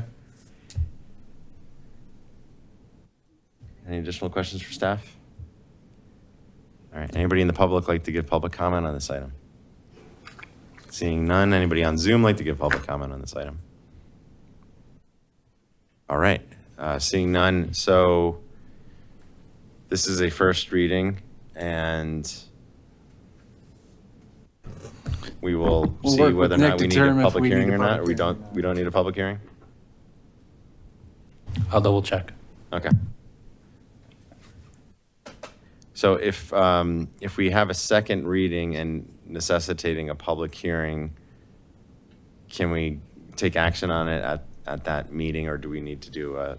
As long as we get it noticed in time, which it would be a little tight, but again, I don't think we need a public hearing, so I think we're all right. All right. But I'll talk with Renee and Shannon. Okay. So we don't need to table this, right? We just have a second reading. All right. Excellent. Anything further? I have a question, just because I lived on a street that had a lot of construction, and then there was also a lot of complaints about the construction, 'cause these were like fire rebuilds.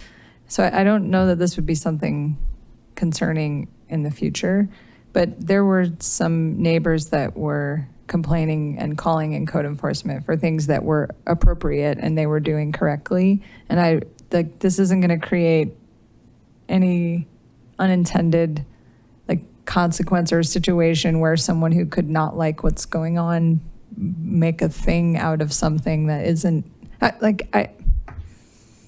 I don't think that it would create anything more than what we already have. Okay. Because it allows us to, you know, ensure that contractors are doing the appropriate work. Right. But it already does that. Like what we Okay. have now, we can, if there's a permit that's pulled and a contractor is, you know, submitted the information that's appropriate to us, then we can pursue whatever on that particular permit. What we don't have now is if a contractor isn't doing what they should be doing, we have no mechanism to prohibit them from doing future work in the town. Whereas through this licensing, we can not allow contractors who have been shown to not do what they should be doing. Right. Documented, obviously, and I don't know the scenarios under which that Yeah. might occur, but I'm more worried about somebody not liking what someone's doing and it's work that doesn't require a permit, and then they're complaining that it does need one, and then you've got someone looking into it when it wasn't. That then the staff's got to go confirm that this is a thing. Is there some education that should be paired along with this for people to understand, this requires permits, this doesn't, something. I mean, we could look at doing public outreach for that purpose, but I don't think it changes anything that we're doing now or not doing now. Okay. This doesn't change that Yeah. scenario that I Yeah, think you're talking about. And Maybe a one pager that's just yes, no. Here's some examples, just for people to be already clear. Experiencing those situations. The exception for under section 6-11-10B, which don't require a license. So under subsection 4, that's the homeowner who constructs, alters, or demolishes any structure or portion thereof that constitutes the homeowner's personal and primary residence or structure accessory thereto, intended for the owner's personal use. So that deals with a homeowner that's acting as his own contractor. Correct, yeah. And if a homeowner is contracting out, even though it's still their primary residence, that contractor still needs to be licensed. Correct. But it's just Yes, the no. homeowner acting as his own GC. I think any contractor who's doing work, whether or not the owner of the home pulls the permit, if that work requires them to be licensed, then they would need to be licensed with the town. Now, how that happens is usually like through the permitting process. If the owner is saying they can do their own electrical, and if they hire out electrical and we don't know, then we don't know. And it's on the owner's the one who's responsible for the permit and the work being done at that point. It's an owner's responsibility, and we try to tell people when they call and ask questions that they, if they want to pull a permit for something and they're actually not going to do it themselves and they are going to have someone else do it, it's better for them to have the contractor listed on their permit as a licensed contractor to do the work so that they can then hold that contractor liable for the work that they're doing. But there's nothing that prevents them from pulling a permit to do the work themselves, unless we know. Okay. Is there like a compelling reason why a homeowner should be able to act as their own GC without a contractor's license? A lot of folks want to do the work themselves, or they want to handle the work themselves. They'll pull it so that they can manage all of the different pieces themselves. It does reduce costs to an extent. Cheaper. Yeah. 10%? It's a lot. And then, I mean, they still need to pass inspection, right? Correct. So if I decide to do all my own electrical, like, good luck passing inspection, because it ain't gonna pass. We'll give you the book, Yeah. and you can. Okay, thanks for the clarification. All right, so this will come back on, Sorry, Mark. Sorry. Mary, one question for Nick. Heather and I were just conferring on the home rule, nerd alert here. Section 603, adoption procedure of ordinances.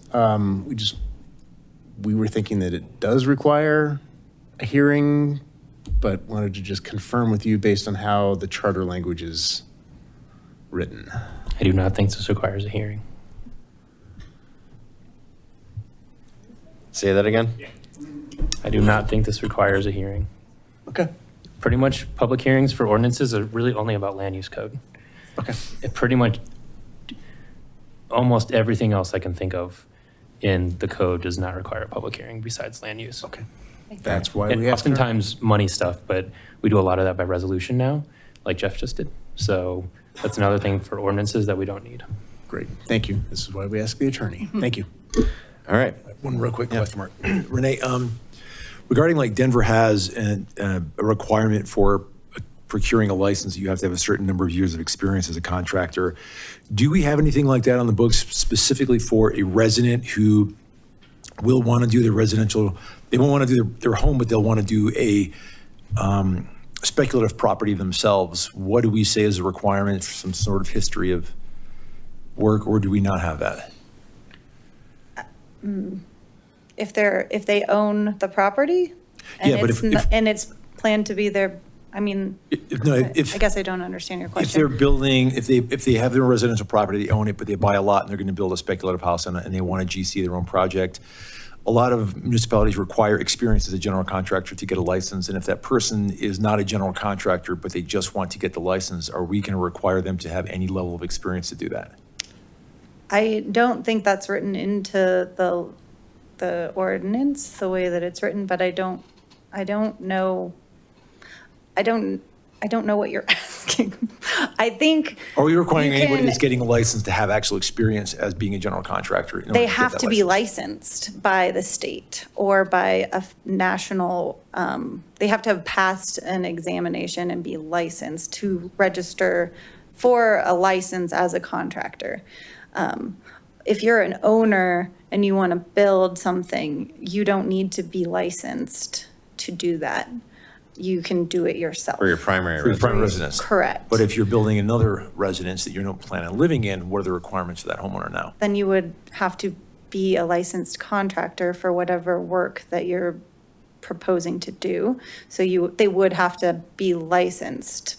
So they'd And they go would through all have to those hold steps. certifications for whatever they're proposing they need to, whatever license they want to hold, Mm-hmm. they have to be licensed, certified, whatever you call it, by the national organization or a state certification in order to do the work that they're proposing to do on that property. Okay, fair. I just want to make sure that we're not going to have some sort of loophole where someone thinks they can just go GC a project because they own the property and they want to do a second property on that to try to circumvent the requirements of a GC. Does our code allow, it doesn't, I don't think that you can do that, but I don't know for certain. I think this prohibits that. They would have to have licensed contractors to do, if it's not their, for rebuilds of Marshall Fire, I feel like there might have been different requirements because we do allow someone who owns a lot to rebuild their home and act as the general contractor. That's why I'm hesitating to answer the question. You still have to have licensed contractors to do certain aspects of that work. But that is assuming that that's your primary property. So that's why I'm not 100% on my answer to your question because of how we've treated fire rebuilds. Yeah, I just want to make sure we're not being too laissez-faire towards making sure that somebody does have a specific licensure for, life safety if they're not doing their primary residence, but they do have a vested interest financially in some other property. I can verify that. This makes a contractor license that is required by an adjacent jurisdiction now, required by our jurisdiction, if you approve it. It doesn't, I don't know what it changes related to what you're proposing or saying is possible to be done. I don't know that it changes that scenario that you're talking about. Whatever is permitted or allowed today would still be allowed even with this. I guess to make it easy, if you own a property and you already live in a different one and you don't plan on living in that one, but you're not a GC, you still have to be licensed or you have to hire a general contractor for that. Yes. Okay, that's basically what I'm getting at. Okay, then yes. Good, great, thank you. That's what, yeah, I think that was Stephanie's, that was part of Stephanie's Too often I question. see people kind of skirt that by saying, well, I own the property, so I shouldn't have to get a license for it, and I can be a GC, and then that creates a lot of problems down the road. So I want to make sure that we circumvent that now, and we make sure that we're taking care of that from the beginning so that we don't run into this in 5-10 years. If it's not their primary, then Yep. this requires that they be licensed and requires them to hold those certifications for that license. Good. Okay. How is it somebody's primary residence if they're starting from scratch? It's homesteading. You're allowed to do it yourself for the most municipalities if you were planning on living there yourself. So you don't need a license for your primary residence. I know in construction financing, we count it as their primary residence if they're currently renting, but they're building the home that they are going to then be moving into as their primary residence. I don't What know if they own and they're planning on, We'd still count it as their primary residence should they be selling their current home or moving out of their current home in favor of moving into the new one. But that's just how we treat it lending wise. I don't know how we would treat it in this instance. I mean, so if that's the case, then kind of Jason's hypothetical, I think, would run square into that, right? Where you would have somebody who is building, the property next door, acting as their own G, saying like, hey, I'm going to move into it. It's going to be my primary residence. because they say so. So I guess I see where you're going and I understand the question. I can get an answer for you related to this question, but I don't think it changes. I mean, unless you want to remove the ability of a homeowner from doing work and GCing their own project, which does become more cumbersome for residents, it doesn't change what you're looking at this evening for this ordinance. Does that make sense? Like, because if you want to remove the ability for a homeowner to GC their own project, then we would change the ordinance to state that. But this ordinance allows homeowners to do their own work on their own primary property. And the definition of a primary property is whatever the building code says that it is. So. Yeah, I kind of fall back on what Renee is saying and kind of what Stemping talked about, Councilmember Miller talked about in terms of financing. I mean, yes, I mean, if you're building a house and you say it's your primary residence and you're lying, I mean, then you're lying and the ordinance isn't going to catch that. But I think this allows the majority of honest people to build a new home that they are going to live in and people to renovate their own home. If you are worried about that kind of like building a second house and saying it's your first, one, that problem probably already exists today. I don't really think this ordinance is changing that one way or another, like Renee is saying. And two, I mean, if you really are worried about it, then I don't know, it may be, we can kind of strengthen language around that, but again, it'd be hard because you could lie about that too. So if you're really worried about it, the way to do it would be to remove this exception.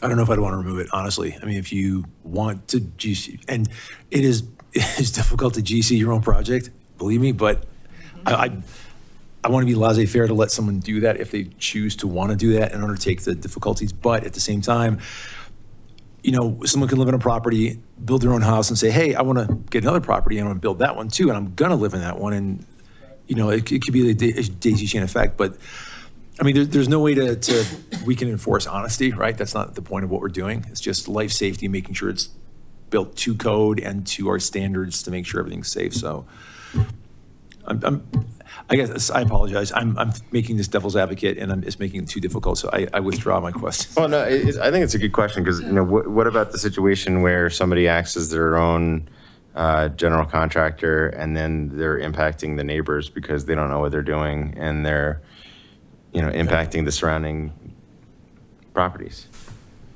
With a licensure requirement, you had the town's ability to step in and stop work, pull their license.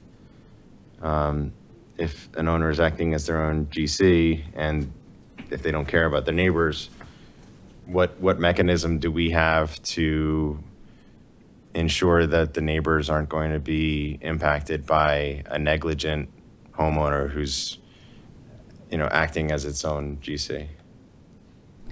Is there anything for homeowners, especially when it comes to electrical, because you could set your house on fire and then obviously affect the homes next to you. If you're building your own home, like I know there's an organization or a company in Denver called Home Rights, and they allow owner builds where they essentially, you can use their license and they have a toolbox where it has all the subs you could possibly need and everything else, and they kind of hold your hand through it. But if somebody doesn't have that and they're just kind of going rogue and they say, you know, I can tile a bathroom, so I'm just going to build my house and it's my primary, so I'm allowed to do that. Are there like safeguards in place somehow for like, are you actually qualified to do electrical and plumbing? You still need a license for that. Okay, They won't so- pass inspection because they'll have to document that there is a licensed electrician that's done the work, and if they don't approve it. So Okay. basically, they've wasted all that money pulling lines for no reason. You're just managing that. Okay, well, that makes me feel better, at least. This was primarily drafted over other municipalities' rules, and I would imagine if there were issues with these things, they would have updated their rules to address something like the weeds that we're getting into. So I just would rather be less prescriptive or less restrictive for us to adjust if there's a problem versus hypothetically creating Well, we had a problem. situation. We had a problem in Sagamore with the homeowner acting as his own GC that impacted the neighbor's property. So if we're addressing this, But that was one person, one situation. Historically, that is. well, I mean, most of the houses are built, right? Right. So like, That's what I mean, like, I've just seen a lot of stuff, sorry. no. I mean, wanna create if we're something making a that code creates a adjustment, we might barrier as well for- make a code adjustment that is just, fully considering what we need to consider. So, including past experience. So a homeowner that is living somewhere and wants to build something and they want to GC it themselves as their primary residence, it's going to be when it's built, then I wouldn't want to make any restrictions for them to be able to do that. Isn't that what you're talking about? Yeah, I mean, so right now we have an exception in the code as drafted that says that homeowner doesn't need to be licensed. They can act as their own GC. They still need to pass inspection and all that. Right. So that the question that was asked is like, what do you have in that situation from a town's enforcement perspective to ensure that rogue homeowner that is GCing his property and potentially impacting neighbor properties is able to come into compliance with everything. So, I mean, I think that the answer to your question is in the building code itself and through the building permitting process. And I would hope that someone who's building their house isn't going to then sell that house and do the same thing over again and over again and over again. The only difference is with a licensed GC contractor is our ability to not allow them to do it again. So a homeowner who owns a property, who's building their house, has the same requirements for that permit as anyone else doing that permit. And the only time you would have something different is if they bought a different house and redid that house or built a new house under the same circumstances. I guess. Does that make sense? We're going down the rabbit hole here, but. Okay, fair enough. We don't need to overthink it, but. All right, we'll be bringing this back on August 25th for our second reading. That's correct. All right, thank you, Renee. All right, we're on to item number 9, which is our regional housing needs assessment review and comment. Renee's back.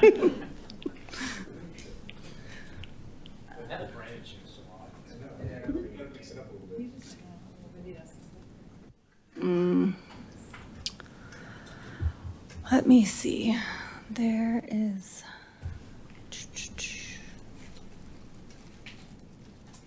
Well, this is.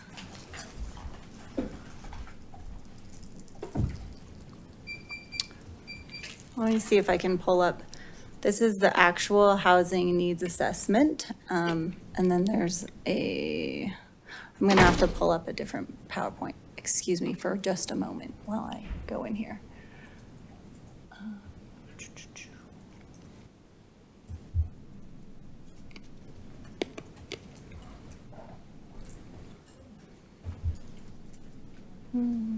Go away. I didn't open it. Okay. I thought I did. I tried to double click, but obviously it didn't work. Okay. Here we go. Good evening. I'm Renee. I'm still here. And this is item number 9, a review of the Dr. Cog's Regional Housing Needs Assessment. The purpose of this evening is Based on 2023 and 2024 Colorado state legislative sessions, they passed several laws, including SB 24-174, which requires all jurisdictions, or our jurisdiction, to adopt a housing needs assessment by December 31st of 2026 and every 6 years thereafter, among other things. This is the first in the series of things. The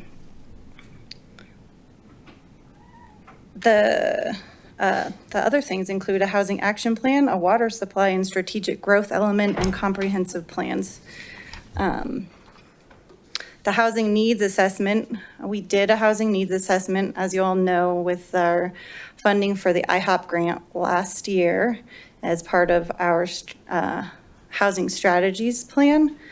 And it does not meet all of the requirements that this state bill requires of a housing needs assessment. So the following requirements are demographic trends, economic trends, housing inventory, housing market trends, housing problems, housing resources, development challenges and opportunities, current and projected housing needs, program and policy recommendations. So our housing needs assessment that we did during that process it covered some of these, but not all of these. And by adopting or by reviewing this housing needs assessment, that's a regional housing needs assessment that Dr. Cog put together on behalf of local municipalities. By presenting it to you this evening and by you providing any comment whatsoever, it fulfills the need of our housing needs assessment. So I'm going to go through what they said about the town of Superior specifically as it pertains to the regional housing needs assessment that Dr. Hogg did. So if you read the actual housing needs assessment, we are part of the North submarket. So when you see North submarket in that plan, we're part of that general description for the regional housing needs. Specific to Superior, this Dr. Cog review found that we need, over the next 10 years by 2032, which it's not 10 years from now, it's 10 years from 2023, we need 750 more housing units. The greatest need is in the 0 to 50% area median income. And you can see from dark blue to the lighter green color, they're separated by 0 to 50, 50 to 80, 80 to 100, 100 to 120, and then over 120% of area median income. Their findings also found that we reduced the house burdened community, but the severely burdened households grew between 2000 and 2022 based on the ACS of 2022, the American Community Survey, versus the 2000 census. They also looked into permitting, and it shows that since 2020, we've really increased the number of units that we're constructing, and we've started constructing units that aren't just single family, or single unit, but also duplexes, triplexes, quads, and 5 unit buildings and more.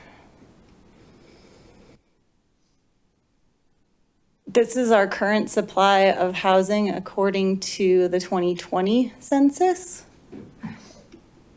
The dwelling unit type that we currently have as of the 2022 American Community Survey, the owner occupied versus renter occupied, the household size of Superior residents, and our projected growth of needed households by 2050, not 2032. And the job growth from 2022 to 2050 is significant. This is the part that just, I mean, I know it's all driven by models, but how are we going to add 5,000 jobs in a town that's built out? That just, I couldn't quite wrap my head around that unless we're building a 10-story building, you know, in the marketplace with a bunch of jobs. Oh, okay, I'm sorry, I missed that part. It's a great question, one I do not have an answer for. These are driven by regional, you know, a regional look into what exists and what's necessary, and broken apart by jurisdiction based on presumably population currently, projected population growth, and all kinds of other economic data that they presumably reviewed as part of this plan. There's lots and lots of information on DRCOG's website about how they went through the process of determining the need based on community, both the submarkets as well as the individual communities. I read a lot of it, but not all of it, and I cannot tell you any of it probably right now off the top of my head.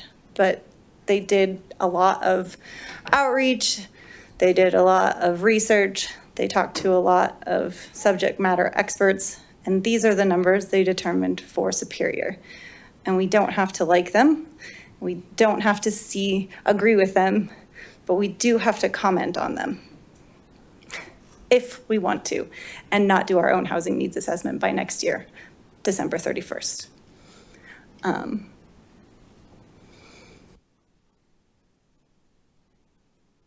These are the criteria to determine the housing need: current jobs, current population, current transit access, future jobs, future population, and future transit access. As you can see, our current is a lot smaller than the future.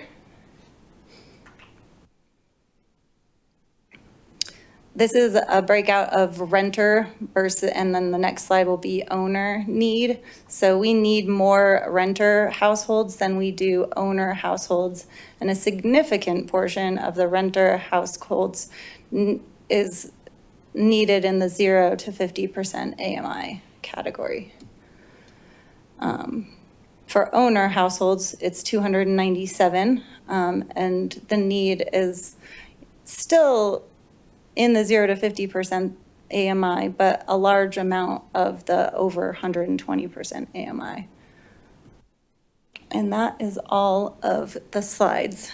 What I'm asking you this evening is for an official comment that I can submit to DRCOG on behalf of the town of Superior to comply with SB 24-174 so that we don't have to go through a housing needs assessment next year, and we can still be in compliance with the bill, and should funding become available to do who knows what, we can say we comply, and we can apply for funding for other things that we may want to do in the future. And that can include no comment. It can include no comment. Yes, it can include any comment, no comment, whatever you want me to write in our response to this regional housing needs assessment that will go in the appendix of the region, of the final version of the housing needs assessment. I think the point that Neil made about where are we going to put those 6,000 jobs is. Oh, that was 9.6 thousand jobs. Sorry, And 9,000. that was kind of my question is, does our comment, and it sounds like maybe no comment is a comment, does our comment have to be positive and supportive, or can it be based in reality?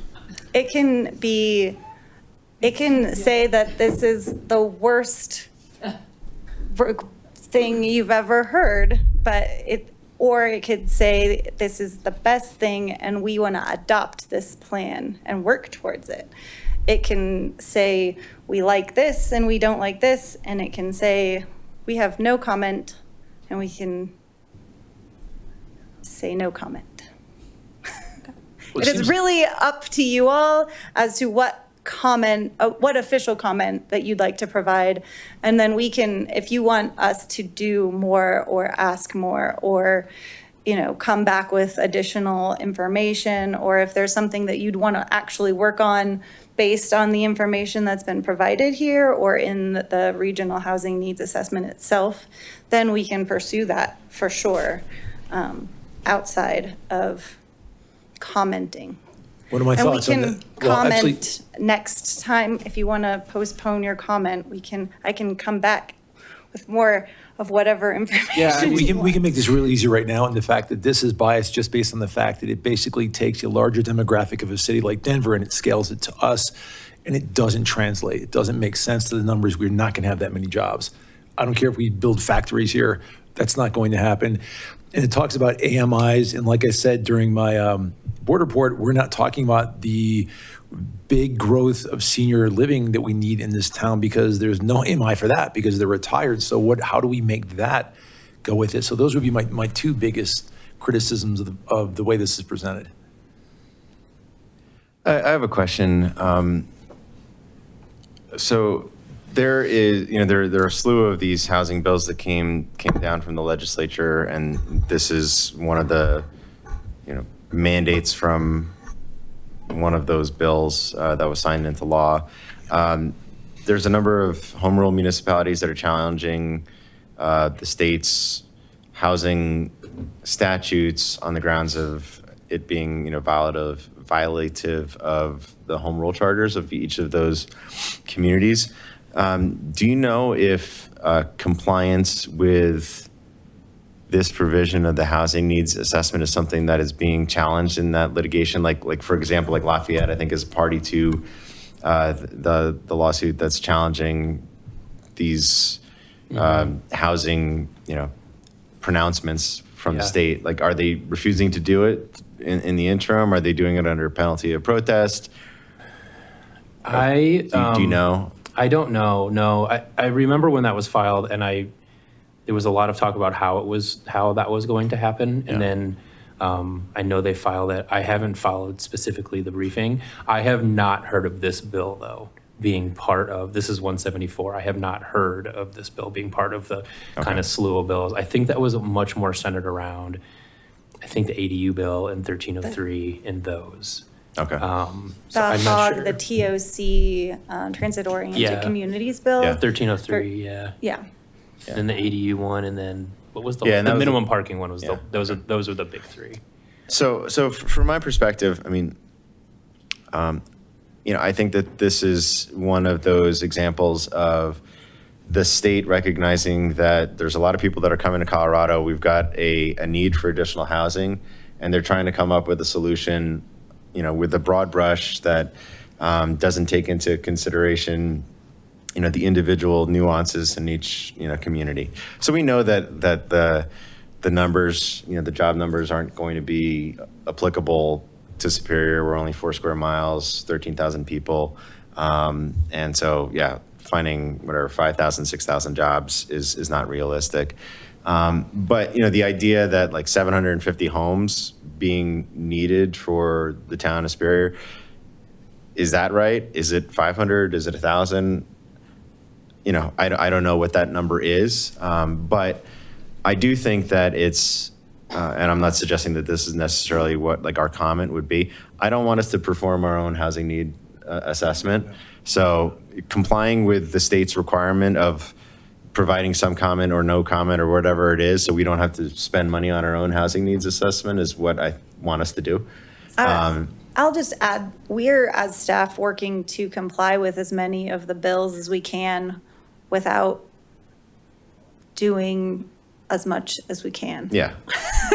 So if we can comply through, bringing something to you like this, that's our goal, is to give this to you and let you know that these are our options based on the bill. And I don't know what will come down the pipeline, if there's going to be changes, if these will get repealed, or if the the litigation will change things. But in the meantime, keeping the town compliant so that if there's funding available for other things is kind of our goal, I guess. Right. So, I think it's interesting that we're having this discussion tonight at the same time that we had the little update from the comprehensive plan and we had the survey data from the public, because, what that reveals, I think, is really the crux of the issue. We've got 3 or 4 developable parcels left in town, and the survey results basically from everybody said, don't build any more housing here, preserve this for open space, maybe do some commercial, but we've got enough housing. So the question is, like, how do we strike the balance between, the need for housing articulated in this report and pursuant to the state law, and then the community's desire to protect open space and to prevent, additional development. So I think that, my feeling is balancing the needs of the community and its desire to kind of preserve the community as it is, and the things that we like about it, like open space, is an important consideration. But we recognize that there's people that want to live here who can't live here because we don't have affordable housing, and that's posing challenges with school enrollment, and all of these things are related. So, I don't know specifically what the number is, but I'm convinced, that there is a need for housing in Superior, just like there's a need for housing in Boulder and Bromerfield and Lafayette and all around the Front Range, because it's really expensive to live here. People can't afford to work here, can't afford to raise a family here. And there's a shortage, and people want to live here because it's a wonderful place to live. So I guess my feeling is we appreciate the work that Dr. Cog did here, and we're committed to trying to, balance the need for housing with preserving quality of life, and going to continue to do that work. Right, recognizing also that we're only 4 square miles, so we can't become dense like, New York City or something like that. Go ahead. No. On the slide where it says household growth, am I understanding this correctly, that by 2050, it's suggested that we grow by 6,000 additional households from, that's total? We're 45 right now. Yeah, it's an additional 1,500. Okay. Okay, I feel much better about that. I think you could reply to their graph with our graph of the very high parks and trails image that we saw in the last.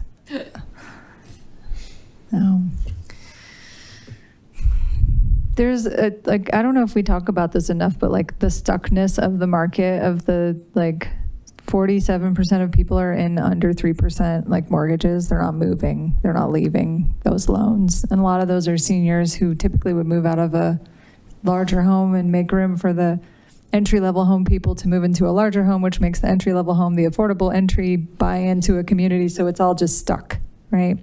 And so more housing, yes, but there's also a problem with the way that it's supposed to function, and it's not moving.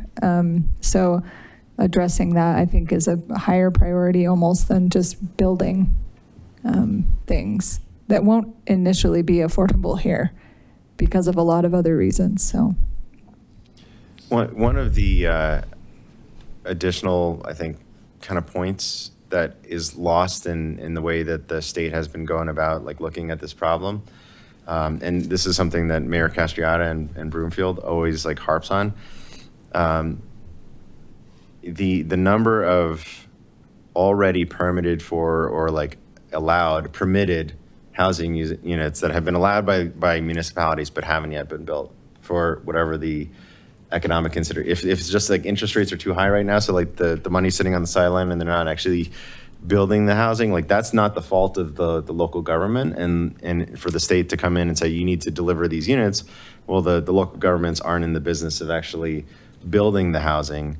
We're just in the business of reviewing the plans and approving it, but ultimately, like the market needs to deliver those units, and if the market, for whatever reason, isn't delivering them, that's not necessarily, shouldn't be the fault of the municipality for not doing it. And I forget what the number was that Guyleen mentioned, but it's It like. was like 750 units just in Broomfield alone. Yeah, I thought it was above 1,000. Like, they've got like substantial, approved plans to build, units that would really move the needle, but it's just too expensive to construct things right now. So the money's sitting on the sideline. Just to comment back to this, I mean, I don't think we should be creating anything new. We satisfy the state requirements, leverage what DRCOG has got. This, it's to some degree, I think as Jason alluded to, it's taking, data that's sort of Metro Denver specific, because that's what DRCOG is. It's a, amalgamation of a lot of municipalities and trying to apply it to us. And we get some information, and I think, that one slide 11, where we are going to add at least 1,500 new homes, probably by 2050. I think that's actually a legitimate number if you think about redevelopment within Rock Creek and everything else. And it's like that we can use information like that. Like, let's make sure we've got infrastructure that can support that. As we start looking at our water treatment facility, sewer treatment facility, are we appropriately sized? So the next time we're doing a tear down and a rebuild, like we've appropriately sized it so we're not having to redo that. As opposed to a lot of the other stuff the state's doing is like, you have to do this, you don't have water rights. Oh, okay. We do, right? Like, so those are the things that this can at least, we can use pieces of this, but there's no reason for us to go off and spend any of our own money to redo it and make it, Superior specific. I think there's enough in here for us to get what we need and try to plan for it. But I think to Mark's point, there's the problem is going to always be what the state needs, more housing, versus what the community of people who are here today don't want, is that's more housing. And that's our job to solve, which I'm still waiting for the answer on that. But this isn't going to help us with that piece of it, but at least helps us sort of articulate the need for capital spending where we need to start spending in the next couple of years. So, I mean, it's a good work effort. There's some tidbits of information here that are utterly irrelevant, but there's some parts that are absolutely spot on for what we need to plan for. So, A for effort. All right, so in terms of direction to staff, do you have what you need? Do you want a more concrete comment? I mean, I was just thinking we could use your earlier statement if you're okay with that. You wrote in your words something that we could Balancing use. the competing interests of Yeah. kind of preserving the quality of life and, the Go back community's and- desires with the need to deliver additional housing, something like that. Yep. Okay. And we remain committed to threading that needle. Okay. Perfect. All right, sounds good. Thank you. All right, thank you, Renee. All right, we're moving on to our last item before executive session, which is item number 10, consideration of a resolution of the Town Council of the Town of Superior approving a Vision Zero plan. Right.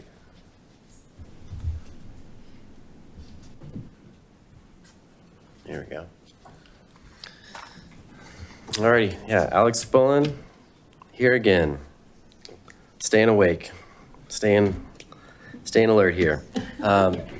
So this is our other transportation planning initiative that we've been working on, where the transportation plan took a high-level view of the system as a whole, looking at the different frameworks and how it all connects together.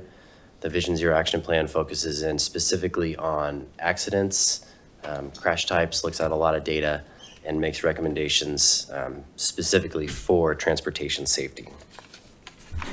And I have with me Emma Nisley and Jessica Hernandez from Consor Engineering, who led the consulting effort to put this plan together. So Vision Zero is a comprehensive strategy to improve road safety by focusing on system design, data-driven decision-making, and equitable community engagement. It's rooted in the principle that no loss of life is acceptable on our roadways. And so it prioritizes human life and health in all aspects of transportation planning. In 2023, Superior partnered with Boulder County and the City of Lafayette to develop separate Vision Zero action plans for each jurisdiction, receiving grant funding from the U.S. Department of Transportation to complete the plan. Over the past 18 months, staff has collaborated with community members, transportation experts, and key stakeholders. Again, it's very similar to the transportation plan, similar strategies, just a different focus. So we're looking at goals, strategies, and performance measures tailored to the needs and the specific crash types in Superior. The proposed Vision Zero action plan outlines a series of actionable steps across 5 key areas: safe streets and mobility, safe speeds, safe people, safe vehicles, and institutional accountability. So the plan includes a toolbox of recommendations, some site-specific solutions, a roadmap for projects, guidance for ongoing collaboration with our regional partners, checks and balances as we implement these projects and improvements, and then it opens up the opportunity to apply for federal funding through the Safe Streets for All program.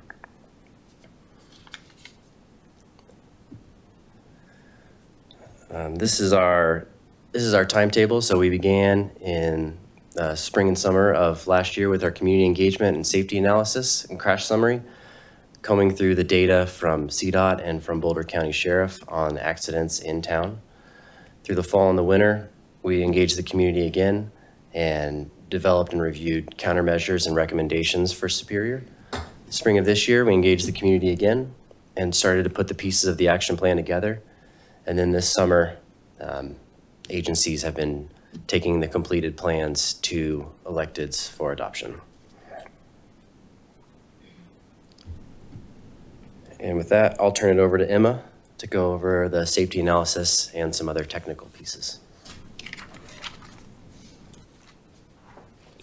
Thanks, Alex. I'm just going to walk through what's included in the plan, starting with our safety analysis. So we looked at 10 years of crash data in Superior from 2013 to 2022. During this time, you can see the chart below the distribution of crashes per year, with that red being total crashes and that gold color indicating the years and number where we did see serious injury or fatal crashes. In Superior, we found that there were 8 serious injury crashes and 1 fatality during the time period. This is a fairly low number, coming out to less than 1 crash per year, resulting in these severe injuries and fatalities. But the focus of Vision Zero, and hopefully all of us, is that even 1 life is too many to lose on our transportation network.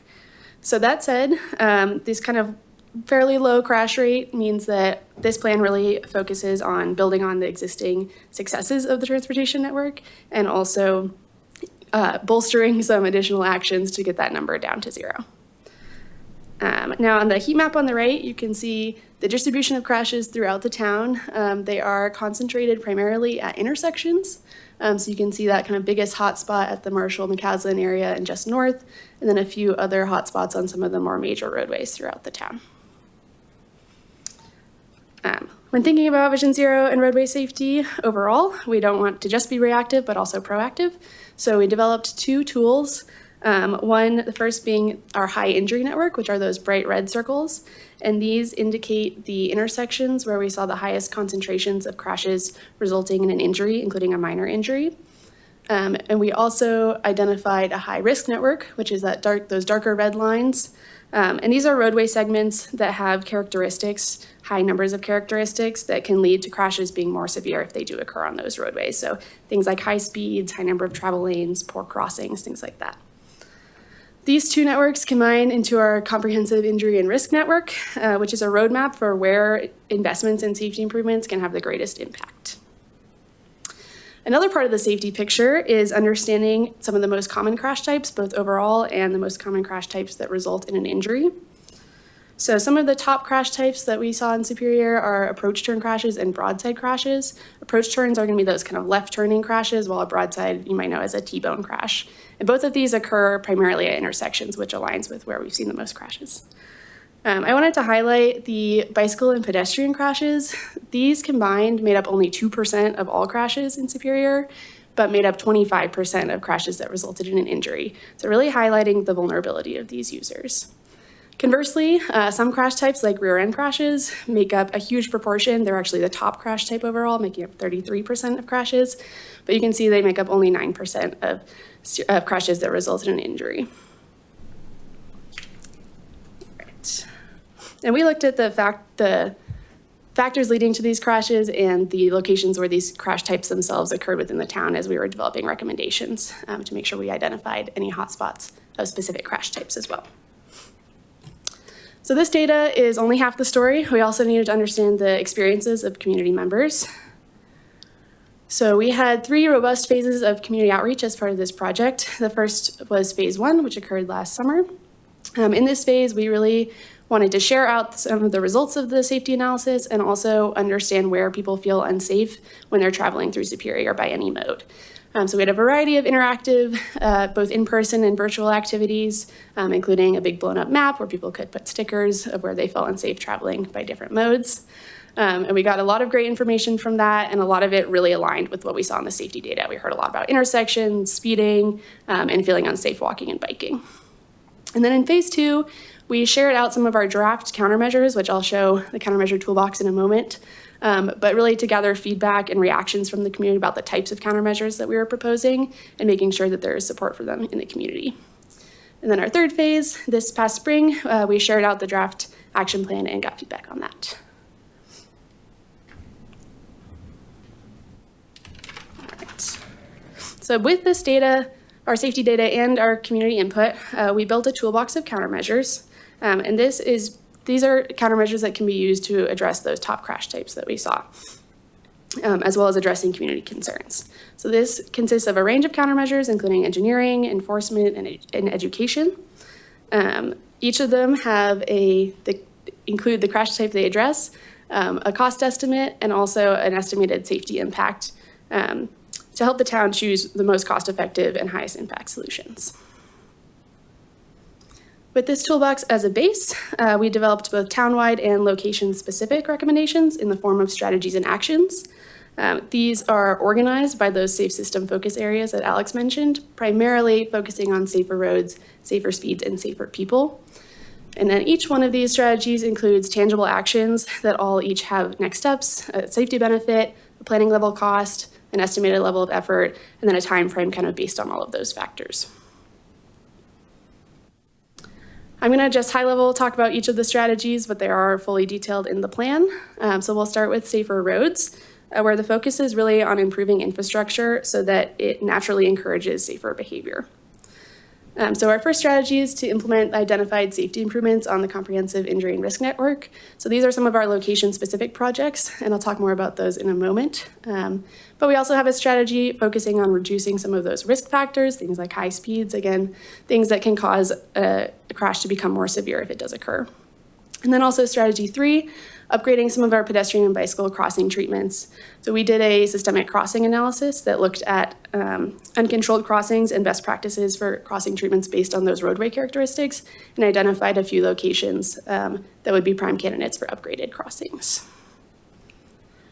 So you can see here the locations of those specific projects. For each one of these, we did a crash type summary, really looked into things like driver actions, like distracted driving or driving under the influence, anything that might have been a trend at those locations, other things like crash type, and then developed some really specific recommendations for infrastructure improvements at those locations. And then we also prioritized each of these locations to really have a clear roadmap for implementation. So we used factors like concentrations of vulnerable populations, and that came from a segment level equity analysis that we performed. Things like their kind of ranking on that injury and risk network, places where we heard people felt unsafe, and locations with recommendations really focused on that walking and biking safety, which we heard a lot about in our community engagement. And then wrapping up safer roads, we had a strategy focusing on signage standards for improved road user clarity. This is another one that really came out of our community engagement. We heard, even if it wasn't necessarily reflected in the crash trends, we heard a lot of confusion about things like roundabouts, RRFBs, those flashing pedestrian beacons, things like that. So had a few recommendations to improve clarity. Also, again, with that crash trend at intersections, we have a lot of actions. I think there's at least 5 at this enhanced intersection operations and visibility strategy. And these are things like improving those operations to have more clear turning movements, better signage, things like that. And also make sure that conditions like vegetation or reflective backplates aren't contributing to, or the lack of reflective backplates aren't contributing to severity of crashes. And then our last one in safer roads is enhancing infrastructure for pedestrians and cyclists. This is a hefty one with 11 actions underneath it. And this is really focused on making sure that these most vulnerable users have both accessible and designated and accessible infrastructure throughout the town so that they are not as vulnerable to these severe crashes. And then our other two categories, a little bit shorter, but we have Safer People, which is really focused on education and encouragement to empower the community to have safe traveling behaviors. So things like, newsletters, education campaigns, things like that to make sure that people understand what's going on in the town and also how to use some of the new multimodal infrastructure or programs. And then lastly, we have Safer Speeds, which is really focused on reducing the kinetic energy of when crashes happen to reduce the severity of them. And our strategy here is really focused on things like road diets or speed safety cameras, these kinds of engineering, education, and enforcement tactics that we can use to reduce speeds on the roadways. So these strategies and actions were all developed through a really deep dive into the safety data, as well as what we heard from the community's lived experience. And that allowed us to develop this roadmap that is targeted, it's proactive, and it's achievable. So with that, I will pass it back to Alex to talk about some next steps and how this would be implemented. Thank you. Thank you. Yeah, so similar to the transportation plan, we wanted this to be a useful document specific to Superior, addressing the actual problems that we have here with traffic safety. So I'll go over a few ways that we plan to use this plan. We have the toolbox of best practices that are being used nationwide. So we can look at that toolbox when we're looking at a certain area or we get traffic calming requests, or maybe there's a particularly bad accident on a corridor. We can look at this toolbox and see what might be appropriate to help out that area. We have the site-specific project list, like the number 13 down there. That's an uncontrolled crossing. We have ADA ramps down there, but no crosswalk. So that was a great identification by the consultant team. We should paint a crosswalk there, obviously. We'll continue to implement some of the low-cost improvements like signal timing changes, all red values, and retro-reflective backplates to increase visibility and safety at the intersections. This document can also guide our ongoing collaboration with our regional partners. We collaborated with Lafayette and Boulder County for the past 12 to 18 months on this. We're going to continue to do that, whether it's applying for joint funding or just comparing notes on what we're doing next, so we have some consistency between jurisdictions. And then other neighboring cities that already have this plan, we can talk with them and see what works, see what doesn't work, learn from them. And then, as I mentioned earlier, it does allow us to apply for the Safe Streets for All federal funding program, which we have a couple of applications in for this round of funding already. One is a safety study, and what's the other one? What is it? The Marshall River. Yeah, that's the safety study. It's after 10, the brain. Those are federal grants? Yes. Do you have any indication on those being available? So far, they're still available for, this is year 4 of the program. Okay. And there haven't been any cuts to this particular program. Okay, thanks. They have changed some of their screening processes with keywords. So we've taken that into consideration with the application. So Every time the mayors go on the DC trip, the Safe Streets for All grants are like one of the few things that the senators actually really care about, because they know that this is actually money that can and will be deployed like in the communities and used.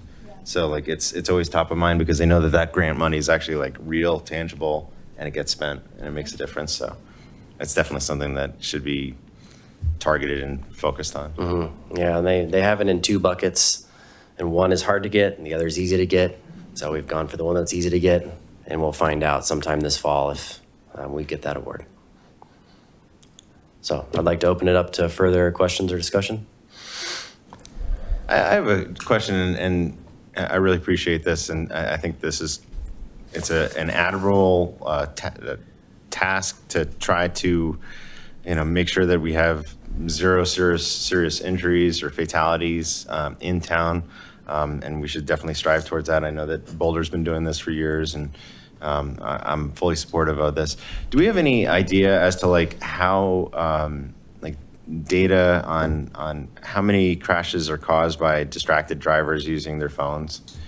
I know that the state it passed a law that went into place like maybe a year ago about you can't text and drive and all that, but do we have any idea one way or the other as to like what percentage of the problem is actually caused by people playing with their phones? So the CDOT accident data is fairly robust in terms of giving a cause for an accident. I can't recall if they have cell phone particularly. It is, I'll say it's getting better. The 10 years that we looked at was fairly inconsistent. It depends whether the officer, reporting the crash knows that, first of all, and records it on the report. I would say the 2021 and 2022 data, we know a little bit more about that. I don't know the numbers off the top of my head, but I believe in the appendix that dives into more of the safety analysis, we do have those numbers, at least for those years. And it does come up as one of the top types. It's not, huge compared to anything else, but it does rise to the top. And I would say that data is continuing to get better. So, as you continue to evaluate, you'll see more and more how large of a role that plays. Okay, thank you. Questions from the council? Mike? You looked like you were... Okay. I had a question. The slide that had the accidents and the percentages, is that, you gave some comparisons on a broader level, but is that what you typically see in municipalities? Like, was there anything that stood out, or, because we do have a lot of trails, we do have a lot of people in different mobility. So I was just curious if it was comparable to other neighborhoods. I would say the trends are fairly comparable. We always tend to see that kind of pedestrian and bicyclist vulnerable user disparity when it comes to total number of crashes and then total percentage of severe crashes. Again, the rear ends, that's also fairly typical. Those crash types tend to be less severe, though they happen more frequently. One that stood out a little bit in Superior was those fixed object crashes. We actually saw a kind of oddly high proportion of cars hitting parked vehicles. And I'll be honest, we sort of racked our brains on that one. They were all fairly minor, at most a minor injury. None of them were severe or serious injuries. But we weren't quite sure about that one. I would say that was the only, out of this thing that I felt was different from what we've seen in other places in terms of overall trends. Distracted drivers. There's like a story with each one of them, and they're all kind of fascinating. So, I don't have any questions. I just want to say how impressed I am with this piece of work. I've been on the TSC for the entire year I've been on the board. Safety is one of the reasons I got elected. I used to say stop signs and speed bumps, and then of course we had fracking, COVID, and literally everything other unrelated to safety. So having this data, getting it documented, getting it built out is just a huge scope of work for everybody, and it's like you can build so much more on this. It felt like we've been playing whack-a-mole with all of our TSC type solutions because it's neighborhood driven. There's a problem over here, and we weren't taking that collective look or the holistic look at the entire network. And this at least gives us that blueprint to do that. So I really appreciate all the work that went into it, and then just all the information sessions. And you can tell that this community truly feels passionate about safety, unless they're driving, because then they can just drive really fast and everything's okay, right? But if I'm on walking, I want everyone looking at me. So it's that, and what Mark alluded to earlier, you drop your kids off and then you race away because your kids are safe. So we have the education to do next, and it'll be great to kind of see as we start rolling this out, just to kind of look at what Boulder and Lafayette are doing, because they're both in very different stages than we are. And I think it's just fascinating how, we're so close to each other, but we have a much safer network than they do. I'm still amazed that no one else is rolling out more traffic circles and all the other things, and yet everyone sort of rubs their hands like, oh, we could do better. But, as we've talked about in the TSC, things that are out of our control, like Highway 128, we got to go yell at CDOT to do better there. The wildlife crossing, better lighting over there, there's things that we still have to worry about, even though it's our network. So my hat's off to the work that went in here. I think it's been, a lot of lift to get it done, but I'm really appreciative of all the work that we can now build on going forward. I have two thoughts / questions. So first off is with regards to our younger users on the roads. We've got a lot of students that are going back to school this week. What opportunities do we have available to us to educate in the elementary schools, in the middle schools, in the high schools, how to navigate the streets safely, how to use crossing walks, and all of those things? Are there any opportunities to partner with the school district to kind of implement this? Any experiences with any of the other jurisdictions like Boulder or Lafayette that have already implemented this in terms of partnering with the school district? And then secondarily, and kind of relatedly, one of the things that is, in addition to just kind of like the proliferation of distracted driving, everybody on their phones, the other thing that's growing by leaps and bounds is e-bike usage. And we've got, we had the discussion about the whole like class 1, class 2, class 3 e-bikes. Bless you. But one of the things that we really haven't discussed, and I see it as really the real problem, is the kids that are on the e-motorcycles, that they're not class 3 e-bikes. They're like 40 mile an hour, like unlicensed. They don't have a license plate. Kids aren't wearing helmets, and they're super dangerous. And somebody's going to get hurt. It's like a matter of time. So like, what do we do with regards to that? And like, maybe that's just a question of getting Sergeant Solomon here in terms of like enforcement. But there's a ton of kids around town that are riding these things that really aren't street legal. And they're not following the traffic laws, and they're not operating it safely. So regardless of what the Vision Zero action plan says, like, how do we get ahead of that problem before it becomes a real problem? Thoughts? Yeah. That's a great question. I'll take the first one first, because that one's a little easier. Mm-hmm. So we are in regular communication with the school districts. They have a transportation coordinator that we work with. We've worked with them on bus scheduling, on drop-off areas, the refuge island that was built on South Coal Creek up at Akron. That was a result of communicating with their staff around, students feeling unsafe and at that bus pickup location. So, we have open dialogue with them. We can reach out and see what they'd recommend. I don't know if they have their own communication channels they can get out to students and parents around some of these items or what they send out. I know I'm getting all kinds of emails from BVSD with my upcoming kindergartner, but it doesn't talk about safety. It's all about in the school. Mm-hmm. So maybe there's an opportunity there. We also have items listed in here about education campaigns. We haven't formed any of those, but that's on the docket to put some information together and start putting it out through our community emails. We can make a web page. We just need to kind of focus in on what's important there. Can I add one thing, Alex? Sure. So you mentioned the education, but the other one that you have is coming up with safe routes to school plans for all of the schools. And Boulder County, we know because we've been working all 3 of the plans, they are about to kick off a safe routes to school Vision Zero action plan that's under this bigger umbrella of Vision Zero for Boulder County. And so all of the superior schools will be part of that as well. So they are already starting to focus on that. Yeah. Yeah, and we would like to get more students riding bikes to school since BVSD doesn't have many bus drivers anymore. So that's maybe where some of the bike boulevards from the transportation plan can come into play. We can sign them, we can give them names, we can paint them, and just start encouraging more folks to ride, because maybe they're not comfortable now, or maybe they don't know how easy it is. So there's some options. And then as far as e-bike, I think that's a real challenge. We discussed that quite a bit at the last TSC meeting, and I don't think there was really a meaningful conclusion other than we need to keep talking about it and see what other people are doing. And they've really come out of nowhere, these inexpensive e-bikes. So I know Parks and Comms have collaborated to create some e-bike safety signs. So those will be going up or have already gone up on some of the regional trails.